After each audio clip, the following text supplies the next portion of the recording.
আজ এইচএসসি ও সমমান পরীক্ষায় বসছে 12.5 লাখ শিক্ষার্থী। আসন বিন্যাসে দূরত্ব রাখা, মাস্ক ব্যবহার সহ 33 দফা নির্দেশনা। প্রশ্ন ফাঁসের সুযোগ নেই দাবি শিক্ষা বোর্ডের। জাতীয় নির্বাচনে অনিয়মের মামলায় আজই আদালতে তোলা হবে সাবেক সিইসি কাজী হাবিবুল আউয়ালকে। বাকি আসামিদের ধরতে তৎপরতা অব্যাহত আছে জানালো ডিবি।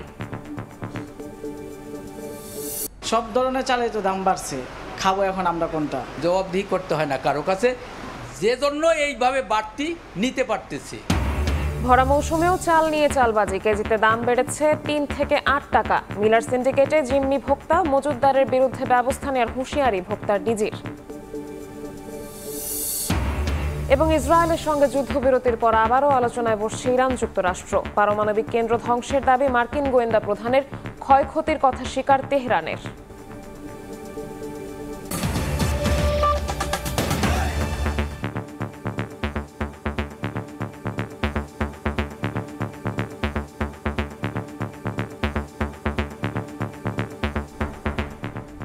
ভোরের সময়ের সঙ্গে আছি আমি শবনব নিবিড়। আজ শুরু হচ্ছে চলতি বছরের এইচএসসি ও সমমান পরীক্ষা। এবার পরীক্ষায় বসবে 12,51,000 পরীক্ষার্থী, যা গত বছরের তুলনায় প্রায় 1 লাখ কম।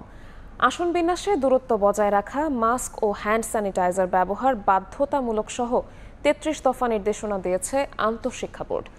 সব প্রস্তুতি সম্পন্ন জানিয়ে সমন্বয় কমিটি বলছে, প্রশ্ন ফাঁসের কোনো সুযোগ নেই। বিস্তারিত শাকির আহমেদের রিপোর্টে। শিক্ষা জীবনের দ্বিতীয় পাবলিক পরীক্ষা এইচএসসি বৃহস্পতিবার শুরু হচ্ছে চলতি বছরের উচ্চ মাধ্যমিক ও সমমানের পরীক্ষা। এবার 9,314টি শিক্ষা প্রতিষ্ঠানের 12,51,111 জন পরীক্ষার্থী 2,797 কেন্দ্রে পরীক্ষায় বসবে।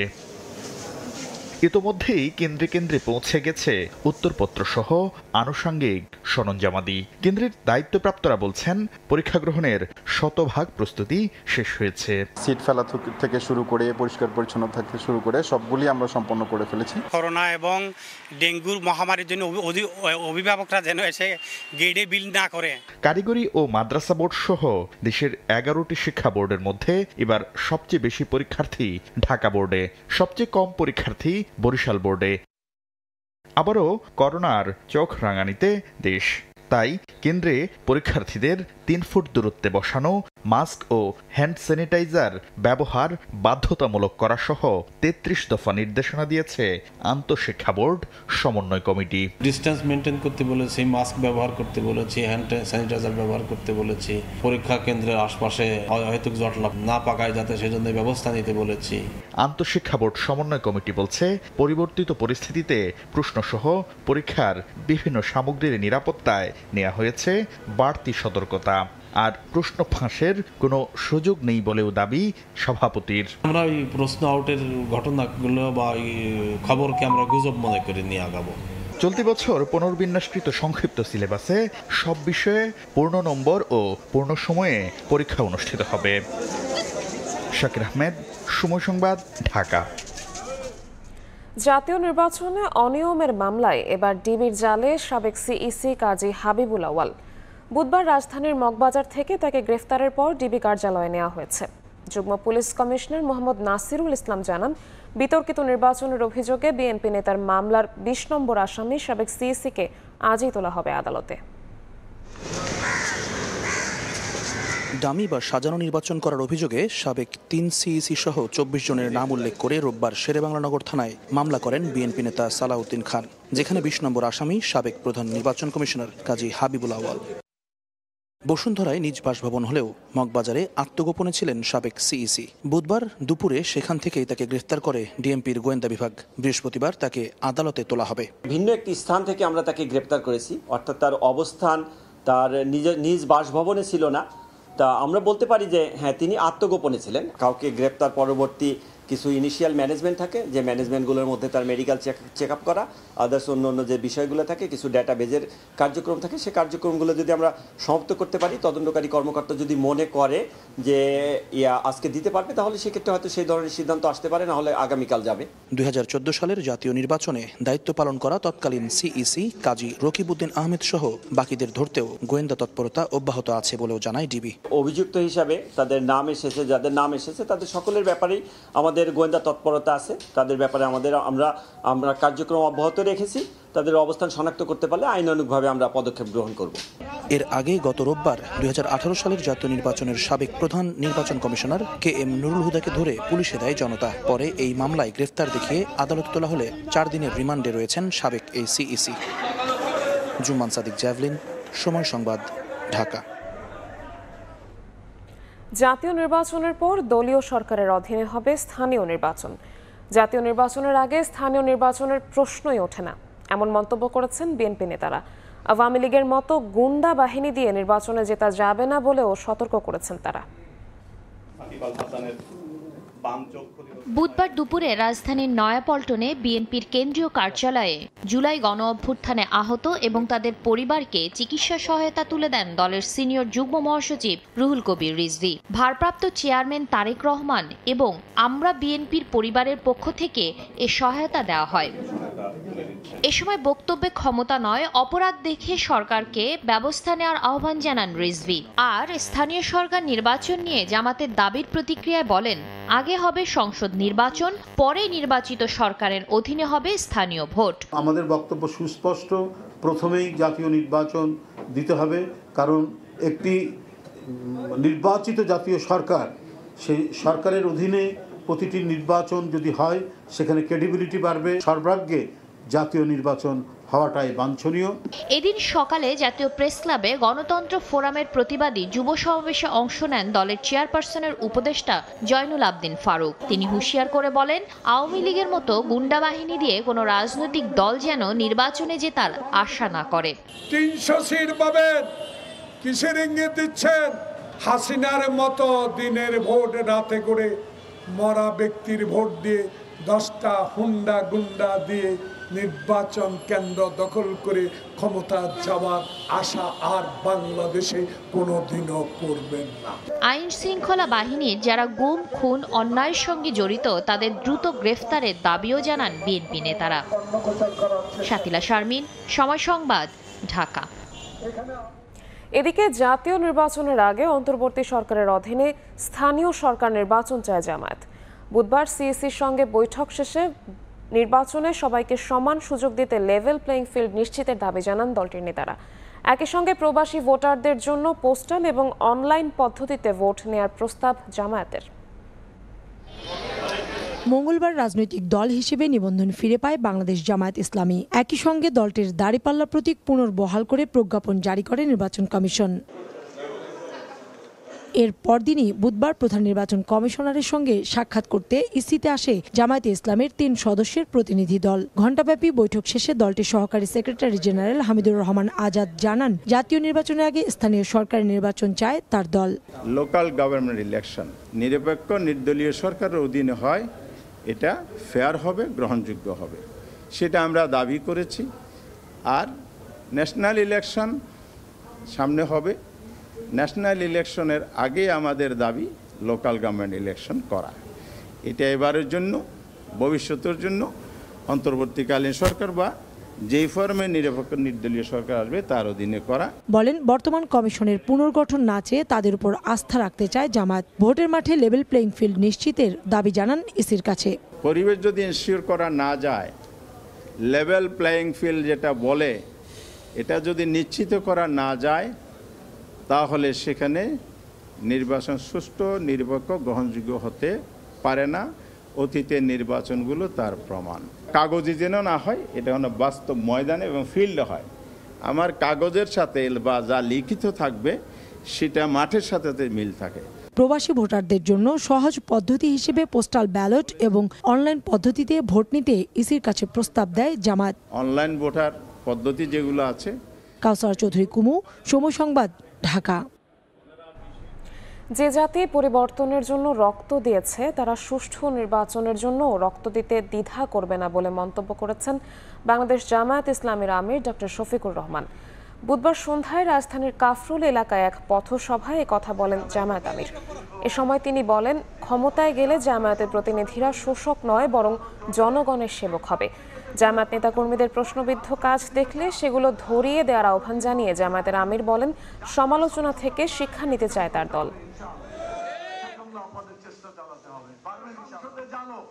আল কোরআনের আলো আমাদের এই এলাকায় যে আসুন সাবেক এমপি। আমাদের কর্মীরা চাঁদাবাজি করে না, দখল বাণিজ্য করে না, মানুষকে ভয় দেখায় না, গায়ের জোরে কোথাও কোনো বাড়াবাড়ি করে না। হ্যাঁ, দুই এক জায়গায় সামান্য ব্যতিক্রম হয়েছে, পান থেকে সামান্য চুন ঝরে পড়েছে, আমরা গলার চেপে ধরেছি। বাংলাদেশ জামাতে ইসলামী এবং অন্যান্য ইসলামী দলের যারা প্রতিনিধি থাকবেন তাদেরকে যদি এই দেশ সেবার জন্য, মানুষের খেদমতের জন্য কবুল করেন, ইনশাআল্লাহ আমরা শাসক হব না, শোষক হব না। সিদ্ধান্ত ছাড়াই শেষ হলো ঐকমত্য কমিশনের দ্বিতীয় দফার ৬ষ্ঠ দিনের আলোচনা। সংবিধানের মূলনীতি, সাংবিধানিক কাউন্সিল এবং প্রধানমন্ত্রীর মেয়াদ নিয়ে একমত হতে পারেনি রাজনৈতিক দলগুলো। এনসিসি বাদ দেওয়ার শর্তে প্রধানমন্ত্রীর ২ মেয়াদ নিয়ে একমত বিএনপি। অন্যদিকে মূলনীতি নিয়ে বেশিরভাগ দল একমত হলেও ভিন্ন মত বাম দলগুলোর। সব মত পর্যালোচনা করে আগামী সপ্তাহে পূর্ণাঙ্গ সুপারিশ দেবে কমিশন। ২ দিন মুলতবির পর বুধবার শুরু হয় জাতীয় ঐকমত্য কমিশনের দ্বিতীয় দফার ৬ষ্ঠ দিনের বৈঠক। আলোচনা হয় সংবিধানের মূলনীতি, এনসিসি এবং প্রধানমন্ত্রীর মেয়াদ নিয়ে। বৈঠকে যোগ দেন বিএনপি, জামায়াত, এনসিপি সহ বিভিন্ন রাজনৈতিক দলের প্রতিনিধি। সকলের মনে রাখতে হবে, বেলা ১১টায় বৈঠক শুরু হয়ে শেষ হয় বিকেল ৫:৩০টায়। বৈঠকে এনসিসির পরিবর্তে সাংবিধানিক এবং সংবিধিবদ্ধ প্রতিষ্ঠানের নিয়োগ কমিটির প্রস্তাব দেয় কমিশন। যদিও তাতে একমত হয়নি বিএনপি সহ কয়েকটি দল। সংবিধানের মূলনীতি নিয়ে বেশিরভাগ দল একমত হলেও ভিন্ন মত বাম দলগুলোর। পাকিস্তানি প্রায় উপনিবেশিক শাসনের বিরুদ্ধে ২৩ বছর যে দীর্ঘ লড়াই হলো, সেই লড়াইয়ের যে আকাঙ্ক্ষা, সেই আকাঙ্ক্ষার প্রতিফলন হিসেবেই আমরা কিন্তু এই মূলনীতিগুলোকে দেখি। সেই সংবিধান তো ব্যর্থ প্রমাণিত হয়েছে।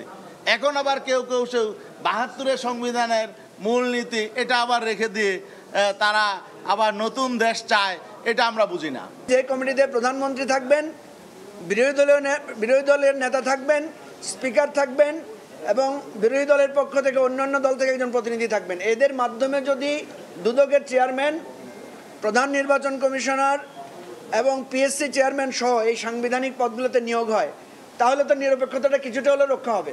সংবিধিবদ্ধ নিয়োগ কমিটির বিষয়ে একমত জামায়াত ইসলামী। ক্ষমতার ভারসাম্য নিশ্চিতে এ বিষয়ে সবাইকে একমত হওয়ার আহ্বান এনসিপির। ভবিষ্যতে যেন রাষ্ট্র কাঠামো, রাষ্ট্রের ক্ষমতা এক ব্যক্তির কাছে সীমাবদ্ধ না থাকে, এই বিষয়টাকে নিশ্চিত করতে, গণতান্ত্রিক পরিবেশকে নিশ্চিত করতে বিএনপি এবং সমমনা দল যেগুলো আছে তারা যেন এনসিসির বিষয়ে, অর্থাৎ সাংবিধানিক এবং সংবিধিবদ্ধ প্রতিষ্ঠানগুলোতে নিয়োগ কমিটির বিষয়ে তারা যেন ইতিবাচক সিদ্ধান্ত গ্রহণ করেন। রাষ্ট্রের কোনো একক ব্যক্তির স্বৈরাচার হতে না পারে, ফ্যাসিবাদী শাসন যাতে প্রতিষ্ঠা করতে না পারে, এর থেকে দেশ, জাতি, রাষ্ট্রকে রক্ষা করার জন্যই কিন্তু এই প্রস্তাবনার সাথে আমরা একমত হয়েছি। বিএনপি স্থায়ী কমিটির সদস্য সালাহউদ্দিন আহমেদ জানান, প্রধানমন্ত্রীর ১০ বছরের মেয়াদে প্রাথমিকভাবে একমত বিএনপি। তবে এনসিসির মতো কমিটি করে নির্বাহী বিভাগের ক্ষমতা খর্ব করা হলে প্রধানমন্ত্রীর মেয়াদ নিয়ে একমত হওয়া সম্ভব হবে না। ১০ বছরের বেশি কোনো ব্যক্তি প্রধানমন্ত্রী থাকতে পারবেন না, এই বিষয়ে আমরা একমত। তবে এই জাতীয় সংস্থাগুলো, এনসিসি বা সাংবিধানিক নিয়োগ কমিটি, এই জাতীয় সংস্থাগুলো দিয়ে নির্বাহী বিভাগের সমস্ত কর্মকাণ্ডকে সমস্ত জায়গায় ইন্টারফেয়ার করার যেখানে সম্ভাবনা থাকে এগুলো করা হয়, তাহলে আমরা সেই প্রস্তাবটা গ্রহণ করতে পারবো না। বৈঠক শেষে ঐকমত্য কমিশনের সহসভাপতি অধ্যাপক আলী রিয়াজ জানান, আগামী সপ্তাহে সব মতামত পর্যালোচনা করে পূর্ণাঙ্গ সুপারিশ দেবে কমিশন। পরামর্শগুলির ভিত্তিতে ঐকমত্য কমিশন একটি পূর্ণাঙ্গ প্রস্তাব আগামী সপ্তাহে রাজনৈতিক দলগুলোর কাছে উপস্থাপন করবে। যতক্ষণ না পর্যন্ত আমরা সাংবিধানিক ও সংবিধিবদ্ধ প্রতিষ্ঠানের নিয়োগ সংক্রান্ত বিষয়ে একটা চূড়ান্ত সিদ্ধান্তে আসতে পারছি, ততক্ষণ পর্যন্ত প্রধানমন্ত্রীর মেয়াদ বিষয়ে চূড়ান্ত সিদ্ধান্ত নেওয়া যাচ্ছে না। সংস্কার বাস্তবায়ন ও জাতীয় সনদ তৈরিতে গত ২০ মার্চ থেকে এখন পর্যন্ত ঐকমত্য কমিশনের ৫১টি অধিবেশন হয়েছে। হাসান ওয়ালি, সময় সংবাদ, ঢাকা। বিতর্কের মুখে শেখ হাসিনার পক্ষে স্টেট ডিফেন্ড আমিনুল গনি টিটোর নিয়োগ বাতিল করেছেন আন্তর্জাতিক অপরাধ ট্রাইব্যুনাল। শেখ হাসিনার ফাঁসি চেয়ে ফেসবুকে পোস্ট দেয়া নিয়ে বিতর্ক ওঠায় এ সিদ্ধান্ত নেন ট্রাইব্যুনাল। আদালত অবমাননার মামলায় নতুন করে শেখ হাসিনার পক্ষে আইনজীবী নিয়োগ দেওয়া হয়েছে আমির হোসেনকে। মামলার শুনানির নতুন তারিখ নির্ধারণ করা হয়েছে আগামী ২রা জুলাই। শেখ হাসিনার পক্ষে রাষ্ট্রনিযুক্ত আইনজীবী হিসেবে ট্রাইব্যুনাল থেকে নিয়োগ পাওয়ার পর সম্মান বোধ করেছিলেন আমিনুল গনি টিটো। প্রস্তুতি নিয়েছিলেন শেখ হাসিনার পক্ষে আইনি যুদ্ধের, কিন্তু তার এক ফেসবুক পোস্ট ঘিরে শুরু হয় যত বিতর্ক।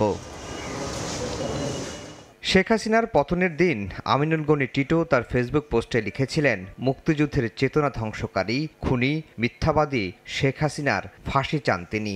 মানসিকভাবে এমন ধারণা পোষণকারী ব্যক্তি নৈতিকভাবে শেখ হাসিনার পক্ষে মামলা লড়তে পারেন কিনা বুধবার এ প্রশ্ন ওঠে ট্রাইব্যুনালে। কেননা এ নিয়ে এরই মধ্যে মানুষের কাছে বিরূপ ধারণা তৈরি হয়েছে। পরে তাকে বাদ দিয়ে নতুন করে আমির হোসেনকে শেখ হাসিনার পক্ষে আইনজীবী নিয়োগ দিয়েছেন বিশেষ আদালত। শুনানির জন্য 1 সপ্তাহ সময় নিয়েছেন অ্যামিকাস কিউরি AY মশিউজ্জামানও। পরে গণমাধ্যমে টিটো বলেন, এ ঘটনায় বিব্রত বোধ করছেন তিনি। 36 বছরের আইন পেশায় নিজেকে নিরপেক্ষ প্রমাণের সুযোগ হারাতে হলো তাকে। 36 বছরের ক্যারিয়ার কোনো স্পট নেই। আজকের এই পুরো ঘটনার ভেতর দিয়ে আমি খুব বেশি মানে আমাকে বলতেই পারি যে আমি একটু এম্বারাসিং একটা সিচুয়েশনের ভিতরে পড়ছি। প্রসিকিউটর গাজী MS তামিম বলছেন, স্বার্থের দ্বন্দ্ব থাকায় স্টেট ডিফেন্স থেকে নিজেকে প্রত্যাহার করে নিয়েছেন টিটো। বিব্রত বা অসম্মান বোধ করার কিছুই নেই। উনি অপমানিত হওয়ার কথা নয়, কারণ উনি হয়তোবা বলেছেন যারা তাকে নিয়ে এই ইস্যুটা উঠিয়েছে তাদের সেই কারণে উনি অপমানিত বোধ করছেন। কোর্টের কোনো কারণে অপমানিত বোধ করার কথা নয়। 227 জনকে হত্যার লাইসেন্স পেয়েছি গাইবান্ধার এক আওয়ামী লীগ নেতার সঙ্গে টেলিফোনে কথোপকথনের অভিযোগে শেখ হাসিনা সহ 2 জনের বিরুদ্ধে আদালত অবমাননার মামলা করে প্রসিকিউশন। হাজিরের জন্য পত্রিকায় বিজ্ঞপ্তি দেয়া হলেও সাড়া দেননি শেখ হাসিনা। আফজাল হোসেন, সময় সংবাদ, ঢাকা। পিলখানা হত্যাকাণ্ডে তৎকালীন গুরুত্বপূর্ণ রাজনীতিকদের সংশ্লিষ্টতা পেয়েছে জাতীয় স্বাধীন তদন্ত কমিশন। এছাড়া শেখ হাসিনা, ফজলে নূর তাপস, শেখ সেলিম সহ 14 জনকে সাক্ষ্য প্রদানের জন্য আহ্বান জানানো হয়েছে। কমিশন জানিয়েছে, এরই মধ্যে আওয়ামী লীগ নেতা মির্জা আজম ও জাহাঙ্গীর কবির নানকের লিখিত জবানবন্দি ইমেইলে নেওয়া হয়েছে। জঙ্গিবাদ সহ নানা ধরনের প্রচারণা চালিয়ে পিলখানা হত্যার তদন্ত ভিন্ন খাতে নেওয়া হয়েছিল বলে জানায় কমিশন। 2009 সাল 25 ফেব্রুয়ারি সকালে কলঙ্কজনক ঘটনার সাক্ষী হয় দেশের মানুষ। বিদ্রোহের নামে হত্যা করা হয় 57 জন সেনা কর্মকর্তাকে। বিডিআর হত্যাকাণ্ডের ঘটনায় গঠিত জাতীয় স্বাধীন তদন্ত কমিশনের তৃতীয় সংবাদ সম্মেলন জানানো হয়, ঘটনার সময় আইনশৃঙ্খলা বাহিনীর নিষ্ক্রিয়তা ও গোয়েন্দা সংস্থাগুলোর ব্যর্থতায় ভয়াবহ রূপ নেয় পিলখানা হত্যাকাণ্ড। কমিশন প্রধান জানান, এ হত্যাকাণ্ডে তৎকালীন গুরুত্বপূর্ণ রাজনৈতিক কিছু ব্যক্তির সংশ্লিষ্টতা পাওয়া গেছে। প্রাপ্ত তথ্য উপাত্ত থেকে তৎকালীন রাজনৈতিক নেতৃবৃন্দের নানা মাত্রায় সংশ্লিষ্টতার যথেষ্ট তথ্য প্রমাণ পাওয়া গেছে। পিলখানায় সংঘটিত এই হত্যাকাণ্ডটি একটি দীর্ঘমেয়াদী ষড়যন্ত্রের ফল হিসেবে কমিশনের কাছে প্রতীয়মান হয়েছে। তৎকালীন সশস্ত্র বাহিনীর কমান্ড ও আইন শৃঙ্খলা রক্ষাকারী বাহিনীগুলো সময়মতো সিদ্ধান্ত গ্রহণ করেনি। অপরাধ সংগঠনের সময় তারা নিষ্ক্রিয় অবস্থায় ছিল। তৎকালীন গোয়েন্দা সংস্থাগুলো দায়িত্ব পালনে চরম অবহেলা ও ব্যর্থতার পরিচয় দিয়েছে বলে এ পর্যন্ত প্রাপ্ত তথ্যে প্রতীয়মান।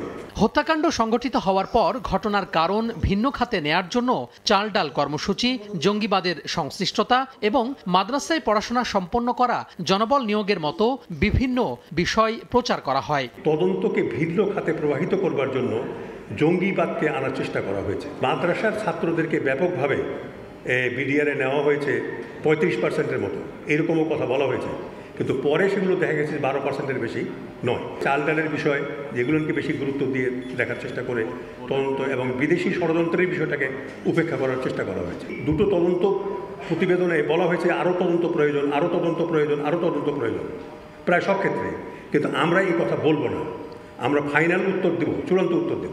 এখনো 50 জনের সাক্ষ্য গ্রহণ এবং কিছু বিদেশি দূতাবাস ও সংস্থার কাছ থেকে তথ্য সংগ্রহ বাকি থাকায় আগামী 30 সেপ্টেম্বর পর্যন্ত চূড়ান্ত তদন্ত প্রতিবেদন দাখিলের সময় বাড়ানোর অনুরোধ করা হয়েছে বলে জানায় কমিশন। তোহা খান তামিম, সময় সংবাদ, ঢাকা। ভোরের সময় আরও থাকছে। রংপুরগামী চলন্ত ট্রেনে নারী যাত্রীকে ধর্ষণ, দায় স্বীকার করে রেলকর্মীর জবানবন্দি। নিরাপদ যাত্রায় রেলের নিরাপত্তা ব্যবস্থা জোরদারের দাবি। 2 সপ্তাহ ধরে ভোক্তাকে বেশি দামে চাল কিনতে হলেও এর যৌক্তিক কারণ খুঁজে পাচ্ছেন না খোদ বিক্রেতারাও। বরাবরের মতোই তাদের অভিযোগের তীর মিলারদের দিকে। যদিও চালকল মালিকদের দাবি অসাধু মজুতদাররা বাড়িয়েছেন ধানের দাম, তবে ভরা মৌসুমে চালের দাম বৃদ্ধিকে অসাধু ব্যবসায়ীদের কারসাজি হিসেবে দেখছেন অর্থনীতিবিদরা। ভোক্তাকে স্বস্তি দিতে আইন অমান্যকারীদের বিরুদ্ধে কঠোর ব্যবস্থা নেওয়ার হুঁশিয়ারি দিয়েছেন ভোক্তা ডিজি। চালের তো দাম বাড়ছে, খাবো এখন আমরা কোনটা? ঈদ পার করে এসেই এরকম একটা ধাক্কা, জবাবদিহি করতে হয় না কারো কাছে, যে জন্য এইভাবে বাড়তি নিতে পারতেছে। ক্রেতাদের এমন আক্ষেপের কারণ ভরা মৌসুমে খুচরা বাজারে হঠাৎ করে বাড়তি দামে কিনতে হচ্ছে চাল। বাজার ঘুরে জানা গেল 2 সপ্তাহে প্রতি কেজি মোটা চালে 2 থেকে 3 টাকা আর সরু চালে 7 থেকে 8 টাকা বেড়েছে দাম। বিক্রেতাদের দাবি বেশি দামে কিনেছেন তাই বিক্রিও করছেন বেশিতে। ঈদের আগে এবং ঈদের পরে 400 টাকা প্রতি বস্তা। তো আমরা বেশি দিয়ে কিনে আনলে তো কম দিয়ে বিক্রি করতে পারবো না। হঠাৎ করে চালের দাম ঊর্ধ্বমুখী হলেও বিক্রেতারাই বলছেন বাজারে চালের কোনো সরবরাহ সংকট নেই, বাড়েনি চাহিদাও। পরিবহন ব্যয় বা শ্রমিকের মজুরি বাড়ার তথ্যও নেই তাদের কাছে। ঈদের পরে আঁকলাম যে 8 টাকা 10 টাকা বাইরে গেলাম, আমরা তো অবাক, বুঝছেন নি? এরকম বার কথা না। এই বছর তো আলহামদুলিল্লাহ খুব সুন্দরে চালগুলো উঠছে, কোনো বন্যা ছিল না, কোনো সমস্যা ছিল না, তো ওই দিক থেকে এখন বাড়ার কারণ কি? ঠিক কত টাকা খরচ বেড়েছে সেই তথ্য বিক্রেতারা জানাতে না পারলেও কেজিতে 8 টাকা পর্যন্ত বেশি দামে কেন চাল কিনতে হচ্ছে ভোক্তাকে, এমন প্রশ্নের উত্তরে মিল মালিকদের দাবি হঠাৎ করে ধানের দাম বৃদ্ধির মাসুল গুনতে হচ্ছে চালের বাজারের ভোক্তাদের। স্টক বিজনেসের নাম করে বিভিন্ন পেশার মানুষ, শুধু ধানের কথা বলবো না, ধান, গম, সরিষা, ভুট্টা কিনে রেখে দিচ্ছে। তাতে বাজার ব্যবস্থাপনার যে একটা চেইন থাকে, এটা মিলারদের কাছে আর থাকে না। আমরা তাদের কাছ থেকে ধান কিনতে বাধ্য হচ্ছি। এই অবস্থায় ভোক্তাকে স্বস্তি দিতে সরকারি তদারকি বানানোর পরামর্শ অর্থনীতিবিদদের। চালকল মালিক, বড় ব্যবসায়ী এবং কর্পোরেট হাউসের মালিক, তারা এবং তাদের সংঘাত যারা আছে সবাই এর সঙ্গে জড়িত। সরকার পর্যাপ্ত পরিমাণে মনিটরিং ব্যবস্থাটাকে জোরদার করতে পারে, তাহলে সম্ভবত মজুতটা কমিয়ে আসবে এবং বাজারে চালের সরবরাহ বৃদ্ধি। ধান চালের বাজার অস্থিতিশীল করার প্রমাণ পেলে কঠোর পদক্ষেপের হুঁশিয়ারি দিলেন ভোক্তা অধিকার সংরক্ষণ অধিদপ্তরের মহাপরিচালক। যে সমস্ত জায়গায় চালকল আছে তারা খাদ্য অধিদপ্তরের কোনো আইনের ব্যত্যয় ঘটছে কিনা, অন্যান্য পাইকারি, খুচরা, সাপ্লায়ার এবং কেউ ব্যবস্থা নিতে আমরা তাদের বিরুদ্ধে ব্যবস্থা নেব। ইতিমধ্যেই চাল উৎপাদন এলাকাগুলোতে তদারকির কাজ শুরু হয়েছে বলেও জানান এই কর্মকর্তা। তার সাথে ভোক্তা অধিকার। MS আরেফিন, সময় সংবাদ, ঢাকা। প্লাস্টিককে বিষের সঙ্গে তুলনা করে সবাইকে তা বর্জনের আহ্বান জানিয়েছেন প্রধান উপদেষ্টা ডক্টর মোহাম্মদ ইউনূস। তিনি বলেন, প্লাস্টিক শুধু পরিবেশ নয়, সব জীবনের জন্য বিষ। এর জন্য জীববৈচিত্র্য ধ্বংসের মুখে জানিয়ে পরিবেশ রক্ষায় তরুণদের এগিয়ে আসার আহ্বান জানান তিনি। বুধবার রাজধানীর চীন মৈত্রী সম্মেলন কেন্দ্রে বিশ্ব পরিবেশ দিবসের আলোচনায় একথা বলেন প্রধান উপদেষ্টা। পৃথিবীতে প্রায় 700 বছর থাকে। নগরায়ন ও শিল্পায়নের প্রভাবে দূষিত হচ্ছে পরিবেশ, যা কয়েক গুণ বাড়াচ্ছে প্লাস্টিকের অতিরিক্ত ব্যবহার। এতে অস্বাভাবিকভাবে ঘটছে জলবায়ুর পরিবর্তন। এমন বাস্তবতায় বুধবার বিশ্ব পরিবেশ দিবসের অনুষ্ঠানে অংশ নেন প্রধান উপদেষ্টা ডক্টর মোহাম্মদ ইউনূস। বলেন, যুদ্ধ বিগ্রহ এবং পরিবেশ বিপর্যয়ের কারণে চ্যালেঞ্জের মুখে আছে মানুষ। জীবন বাঁচাতে পরিবেশের ভারসাম্য রক্ষায় জোর দেন তিনি। আজকের পৃথিবী নানা রকমের সংকটে জড়িত। যুদ্ধ বিগ্রহ, প্রযুক্তির ব্যাপক প্রসার, অপব্যবহার আমাদের সামনে নানা রকমের চ্যালেঞ্জ সৃষ্টি করেছে। আমরা আমাদের পরিবেশ ধ্বংস করে ফেলছি। সাবধান হন। আমাদের দৈনন্দিন জীবনে প্রতি মুহূর্তে মনে রাখতে হবে, জীবন বাঁচাতে হলে পরিবেশ বাঁচাতে হবে, এর কোনো বিকল্প নেই। প্লাস্টিক পরিবেশ ও প্রাণের জন্য হুমকি উল্লেখ করে প্রধান উপদেষ্টা বলেন, এর সঠিক ব্যবস্থাপনা না থাকায় হুমকিতে পড়েছে জীববৈচিত্র্য। প্লাস্টিকের ব্যবহার পৃথিবীতে 3 ধরনের সংকটকে বাড়িয়ে দিয়েছে। আমি দেশের সকল নাগরিকের প্রতি ওয়ান টাইম প্লাস্টিক পণ্য ব্যবহার বন্ধ করে দেওয়ার জন্য আবেদন করছি। দায়িত্ব নেওয়ার পর অন্তর্বর্তী সরকার পরিবেশ ও জীববৈচিত্র্য রক্ষায় বেশ এগিয়েছে জানিয়ে এই কাজে তরুণদের এগিয়ে আসার আহ্বান জানান ডক্টর ইউনূস। আমি দেশের তরুণ সমাজের প্রতি আহ্বান জানাই, নিজের মধ্যে এমন সংকল্প করতে হবে যে আজ থেকে আমি আমার দৈনন্দিন জীবনে কার্বন নিঃসরণ শূন্যতে নিয়ে আসবো। পরে চীন মৈত্রী সম্মেলন কেন্দ্র প্রাঙ্গণে জাতীয় বৃক্ষরোপণ অভিযান 2025-এর উদ্বোধন করেন প্রধান উপদেষ্টা ডক্টর মোহাম্মদ ইউনূস। নাজমুস সালেহী, সময় সংবাদ, ঢাকা। আলোচনায় বসতে অর্থ উপদেষ্টার ডাকে সাড়া না দিয়ে আরও কঠোর কর্মসূচি দিল এনবিআর সংস্কার ঐক্য পরিষদ। বুধবার বিকেলে সংবাদ সম্মেলন করে জোটের নেতারা জানান, চেয়ারম্যানকে অপসারণ করা সহ 27 জুনের মধ্যে দাবি না মানলে 28 জুন শাটডাউনের পাশাপাশি পালন করা হবে মার্চ টু এনবিআর কর্মসূচি। আজও কর্মবিরতি পালন করবেন কর্মকর্তারা। এনবিআর সংস্কার ঐক্য পরিষদের ব্যানারে দ্বিতীয় দফায় তৃতীয় দিনের মতো কলম বিরতি শুরুর আগেই আলোচনায় বসার ডাক দেন অর্থ উপদেষ্টা। বুধবার সকালে উপদেষ্টা দফতর থেকে পাঠানো সংবাদ বিজ্ঞপ্তিতে জানানো হয়, সবার ঐক্যমত্যের ভিত্তিতে 31 জুলাইয়ের মধ্যে জারি করা অধ্যাদেশে প্রয়োজনীয় সংশোধন করা সম্ভব হবে। বৃহস্পতিবার আলোচনায় বসারও আহ্বান জানানো হয় ওই বিজ্ঞপ্তিতে। তবে নিজেদের অবস্থানে অনড় থেকে বিকেলে সংবাদ সম্মেলন করে অর্থ উপদেষ্টার সঙ্গে আলোচনায় বসার ডাক প্রত্যাখ্যানের কথা জানান এনবিআর সংস্কার ঐক্য পরিষদের নেতারা। এই সভার নোটিশটি একটি আইওয়াশ ছাড়া আর কিছুই নয়। কর্মসূচি পালনকারী এনবিআর সংস্কার ঐক্য পরিষদ থেকে কোনো প্রতিনিধি উক্ত আলোচনায় অংশগ্রহণ করার সুযোগ না রাখায় উক্ত আলোচনায় অংশগ্রহণ করবে না।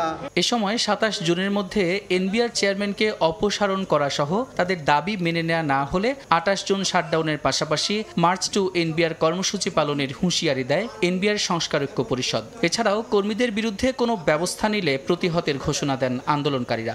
আওয়ামী লীগ সরকারের এজেন্ডা বাস্তবায়নকারী 44 আমলার তালিকায় 3 নম্বরে থাকা এবং দেশ ও রাজস্ব ব্যবস্থাকে অস্থিতিশীল করার অপচেষ্টায় লিপ্ত এনবিআরের বর্তমান চেয়ারম্যানকে আগামী 27 জুন 2025 খ্রিস্টাব্দ তারিখের মধ্যে অপসারণ করা না হলে আগামী 28 জুন 2025 খ্রিস্টাব্দ তারিখ থেকে ট্যাক্স, কাস্টমস ও ভ্যাট বিভাগের সকল দপ্তরের লাগাতার শাটডাউন কর্মসূচি চলবে। সারা দেশের ট্যাক্স, কাস্টমস ও ভ্যাট বিভাগের সকল দপ্তর থেকে এনবিআর অভিমুখে মার্চ টু এনবিআর পালিত হবে।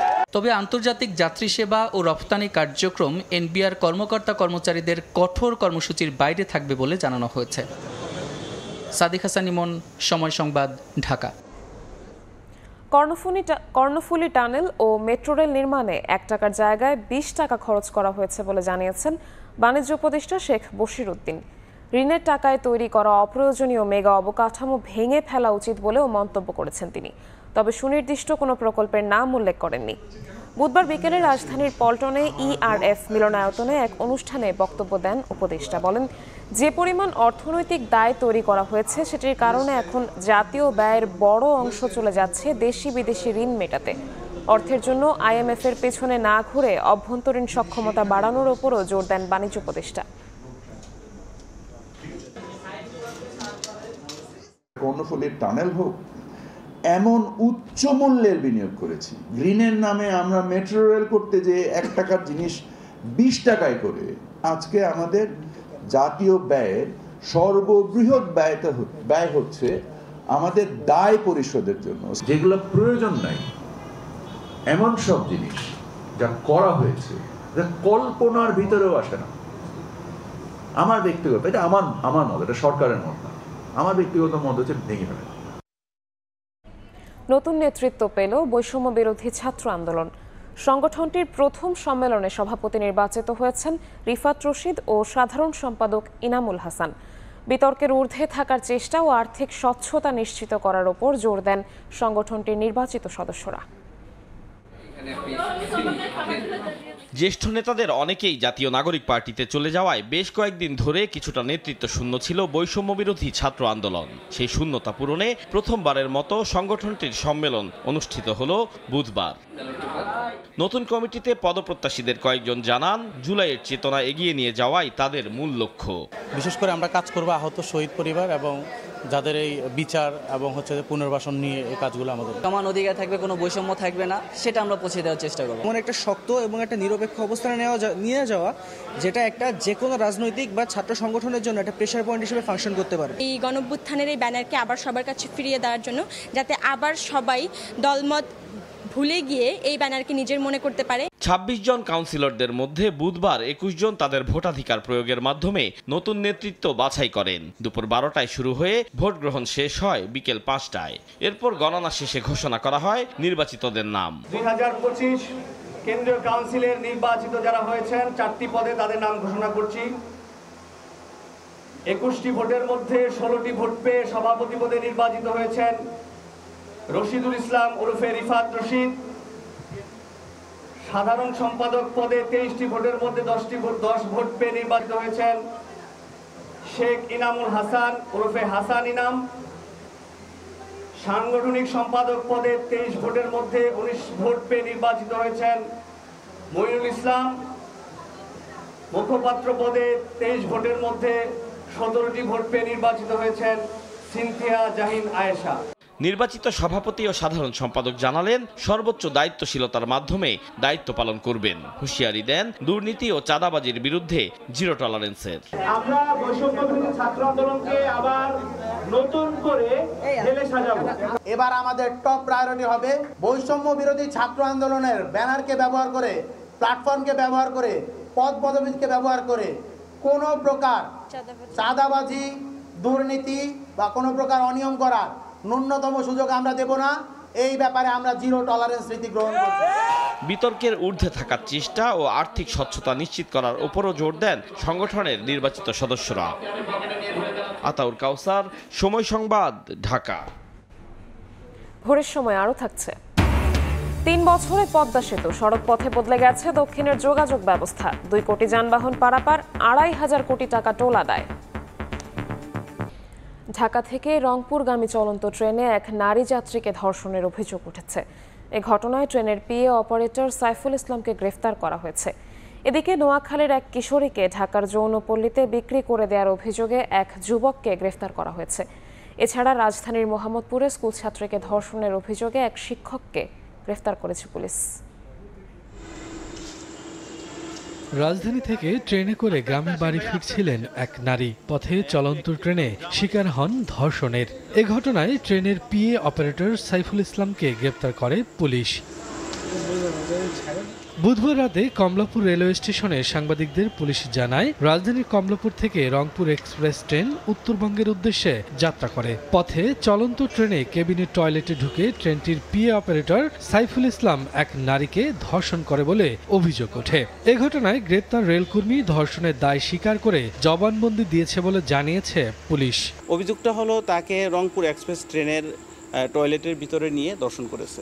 যিনি আসামি সে ওই রংপুর এক্সপ্রেস ট্রেনের পিএ সিস্টেমের অপারেটর। সে ঘটনার বিষয়ে প্রাথমিকভাবে স্বীকার করেছে যে সে এই ঘটনা ঘটিয়েছে। চলন্ত ট্রেনে এমন ঘটনায় বিব্রত যাত্রীরা। ট্রেনের ভিতরে অন্তত পক্ষে যা হচ্ছে বা এই টাইপের ঘটনা যেন সামনে না ঘটে, এজন্য যে কর্তৃপক্ষ যারা আছে তাদেরকে আরো বেশি এই বিষয়ে একটু সতর্ক হওয়া উচিত। জনমালের যদি নিরাপত্তাই নাই থাকে ট্রেন ভবনে, তাহলে কিন্তু এটা দায়ভার রেলওয়ে অধিদপ্তরকেই নিতে হবে। এদিকে নোয়াখালীর এক কিশোরীকে ঢাকার যৌনপল্লীতে বিক্রি করে দেওয়ার অভিযোগে এক যুবককে গ্রেপ্তার করেছে র্যাব। সংবাদ সম্মেলনে র্যাব জানায়, ফেসবুকে প্রেমের সম্পর্ক গড়ে ওঠার পর বিয়ে করার কথা বলে ৭ মে মাদ্রাসা ছাত্রী কিশোরীটিকে ঢাকায় এনে একটি যৌনপল্লীতে বিক্রি করে অভিজিৎ। পরে সেখান থেকে অন্য এক মেয়ের মাধ্যমে বিষয়টি পরিবারকে জানায় ওই কিশোরী। ১৫ জুন তাকে ঢাকার জুরাইন এলাকা থেকে উদ্ধার করা হয়েছে। এদিকে রাজধানীর মোহাম্মদপুরের একটি বাসায় স্কুল ছাত্রী আটকে রেখে ধর্ষণের অভিযোগে মিজানুর রহমান নামে এক শিক্ষককে গ্রেপ্তার করেছে পুলিশ। এ ঘটনায় নারায়ণগঞ্জের ফতুল্লা থানায় মামলা হয়েছে। শফিকুজ্জামান রুবেল, সময় সংবাদ, ঢাকা। বিদেশে ভালো কাজের প্রলোভনে সর্বস্ব হারিয়েছে ঝিনাইদহের কোটচাঁদপুর ও মহেশপুর উপজেলার 12টি পরিবার। গত 8 মাস ধরে একটি বাড়িতে আটকে রাখা হয়েছে তাদের। কাজ না দিয়ে উল্টো আরও টাকা পাঠানোর কথা বলছে দালাল চক্র। দেয়া হচ্ছে হুমকিও। এ বিষয়ে থানায় লিখিত অভিযোগ করেছেন ভুক্তভোগী একজনের পরিবার। বাদীপক্ষকে আদালতের দ্বারস্থ হওয়ার পরামর্শ পুলিশের। লোটাস রহমান সোহাগের রিপোর্ট। ঝিনাইদহের কোটচাঁদপুর উপজেলার কাঠমারি গ্রামের কৃষক মোহাম্মদ হানিফ জীবিকার তাগিদে তার ছেলে সজীব হোসেন ৮ মাস আগে 4.5 লাখ টাকা খরচ করে কাতার যান, কিন্তু এখনো তার কোনো চাকরি নেই পর্যাপ্ত খাবারও। একই অবস্থা একই গ্রামের বিধবা নারী নূরজাহান বেগমের ছেলে সাইদুল ইসলামের। অভিযোগ উঠেছে স্থানীয় নজরুল ইসলাম ও তার কাতার প্রবাসী ছেলে মাসুম বিল্লাহ মামুন কোটচাঁদপুর ও মহেশপুর উপজেলার সজীব সাইদুল সহ 12 জনের কাছ থেকে বড় অঙ্কের টাকা নিয়ে কাতারে দিয়ে যান। সেখানে নেওয়ার পর তাদের আটকে রাখা হয়েছে একটি বাড়িতে। কাজ না দিয়ে উল্টো আরো টাকা পাঠানোর কথা বলছে নজরুল মামুন। দেয়া হচ্ছে হুমকিও। কাজকর্ম দেয় না, কোনো খাওয়া দেয় না ঠিক মতো, উল্টো টাকা চাচ্ছে, খুব জুলুম অত্যাচার হচ্ছে। আমি এখানে আর থাকতে পারছি না, দেশে ফেরত যেতে চাই, আমার টাকা পয়সা সে ফিরিয়ে দিন। কোনো উপায় না পেয়ে থানায় লিখিত অভিযোগ করেন ভুক্তভোগী একজনের পরিবার। শিগগিরই সন্তানদের দেশে ফিরিয়ে আনার দাবি তাদের। নাদের হাল করে, তারা কথাবার্তা আমাদের শোনে না, মেনেও নেয় না, আমার ছেলেবেলে কাজও দেয় না। গরু বেচেছি, জমি বন্ধক দিয়েছি, আমি কিস্তি তুলেছি, লাভে টাকা নিয়ে আইছি। ঘরে তালা দিয়ে পলাই চলে গেল আজ 3-4 দিন, বাড়ি ঘরে নেই। আমরা আইনের কাছে সুষ্ঠু বিচার চাই, এইটুকুই শেষ কথা। থানায় অভিযোগের পর থেকেই পলাতক রয়েছে অভিযুক্তের পরিবার। বাড়িতে তালা ঝুলছে, মোবাইল ফোনও বন্ধ। প্রতিবেশীরা বলছেন এভাবে অনেককেই নিঃস্ব করেছে অভিযুক্তরা। তাদের বসিয়ে রেখেছে, ভাত পানি নাই, তাদের খাওয়া দাওয়া নেই, তারা খুব কষ্টে আছে। দ্রুত আমার ছেলে বাড়ি আসুক, পরবর্তীতে এরকম কাজ কেউ না করে। আইনের কাছে আমরা বিচারও চাই, আবার এদের সুস্থ কাজ অথবা টাকা দুটো আমরা চাই। পুলিশ বলছে অভিযোগের ভিত্তিতে স্থানীয়ভাবে মীমাংসা করার চেষ্টা করা হলেও অভিযুক্তরা পলাতক থাকায় সম্ভব হয়নি। এজন্য বাদীপক্ষকে আদালতের দ্বারস্থ হওয়ার পরামর্শ সংশ্লিষ্ট কর্মকর্তার। বিবাদীরা পলাতক থাকায় এটা সম্ভব হয়নি, যেহেতু নগদ টাকা লেনদেনের বিষয়, এজন্য বাদীকে আমরা পরামর্শ দিয়েছি বিজ্ঞ আদালতের মাধ্যমে বিষয়টা সমাধান করা। ভুক্তভোগীদের তথ্য মতে তারা এখন পর্যন্ত কাতারের সালাল মোহাম্মদ এলাকায় একটি বাড়িতে অবস্থান করছেন। লোটাস রহমান সোহান, সময় সংবাদ, ঝিনাইদহ। দেশে ডেঙ্গু আক্রান্ত হয়ে আরও 2 জনের মৃত্যু হয়েছে। 24 ঘন্টায় হাসপাতালে ভর্তি হয়েছেন 326 জন। সবচেয়ে বেশি আক্রান্ত বরিশাল বিভাগে। শয্যা সংকটে শেরেবাংলা মেডিকেলের মেঝেতে রেখে দিয়ে হচ্ছে চিকিৎসা। দেশে ডেঙ্গু পরিস্থিতি দিন দিন ভয়াবহ আকার ধারণ করছে। দেশের বিভিন্ন জেলায় প্রতিনিয়ত বাড়ছে আক্রান্তের সংখ্যা।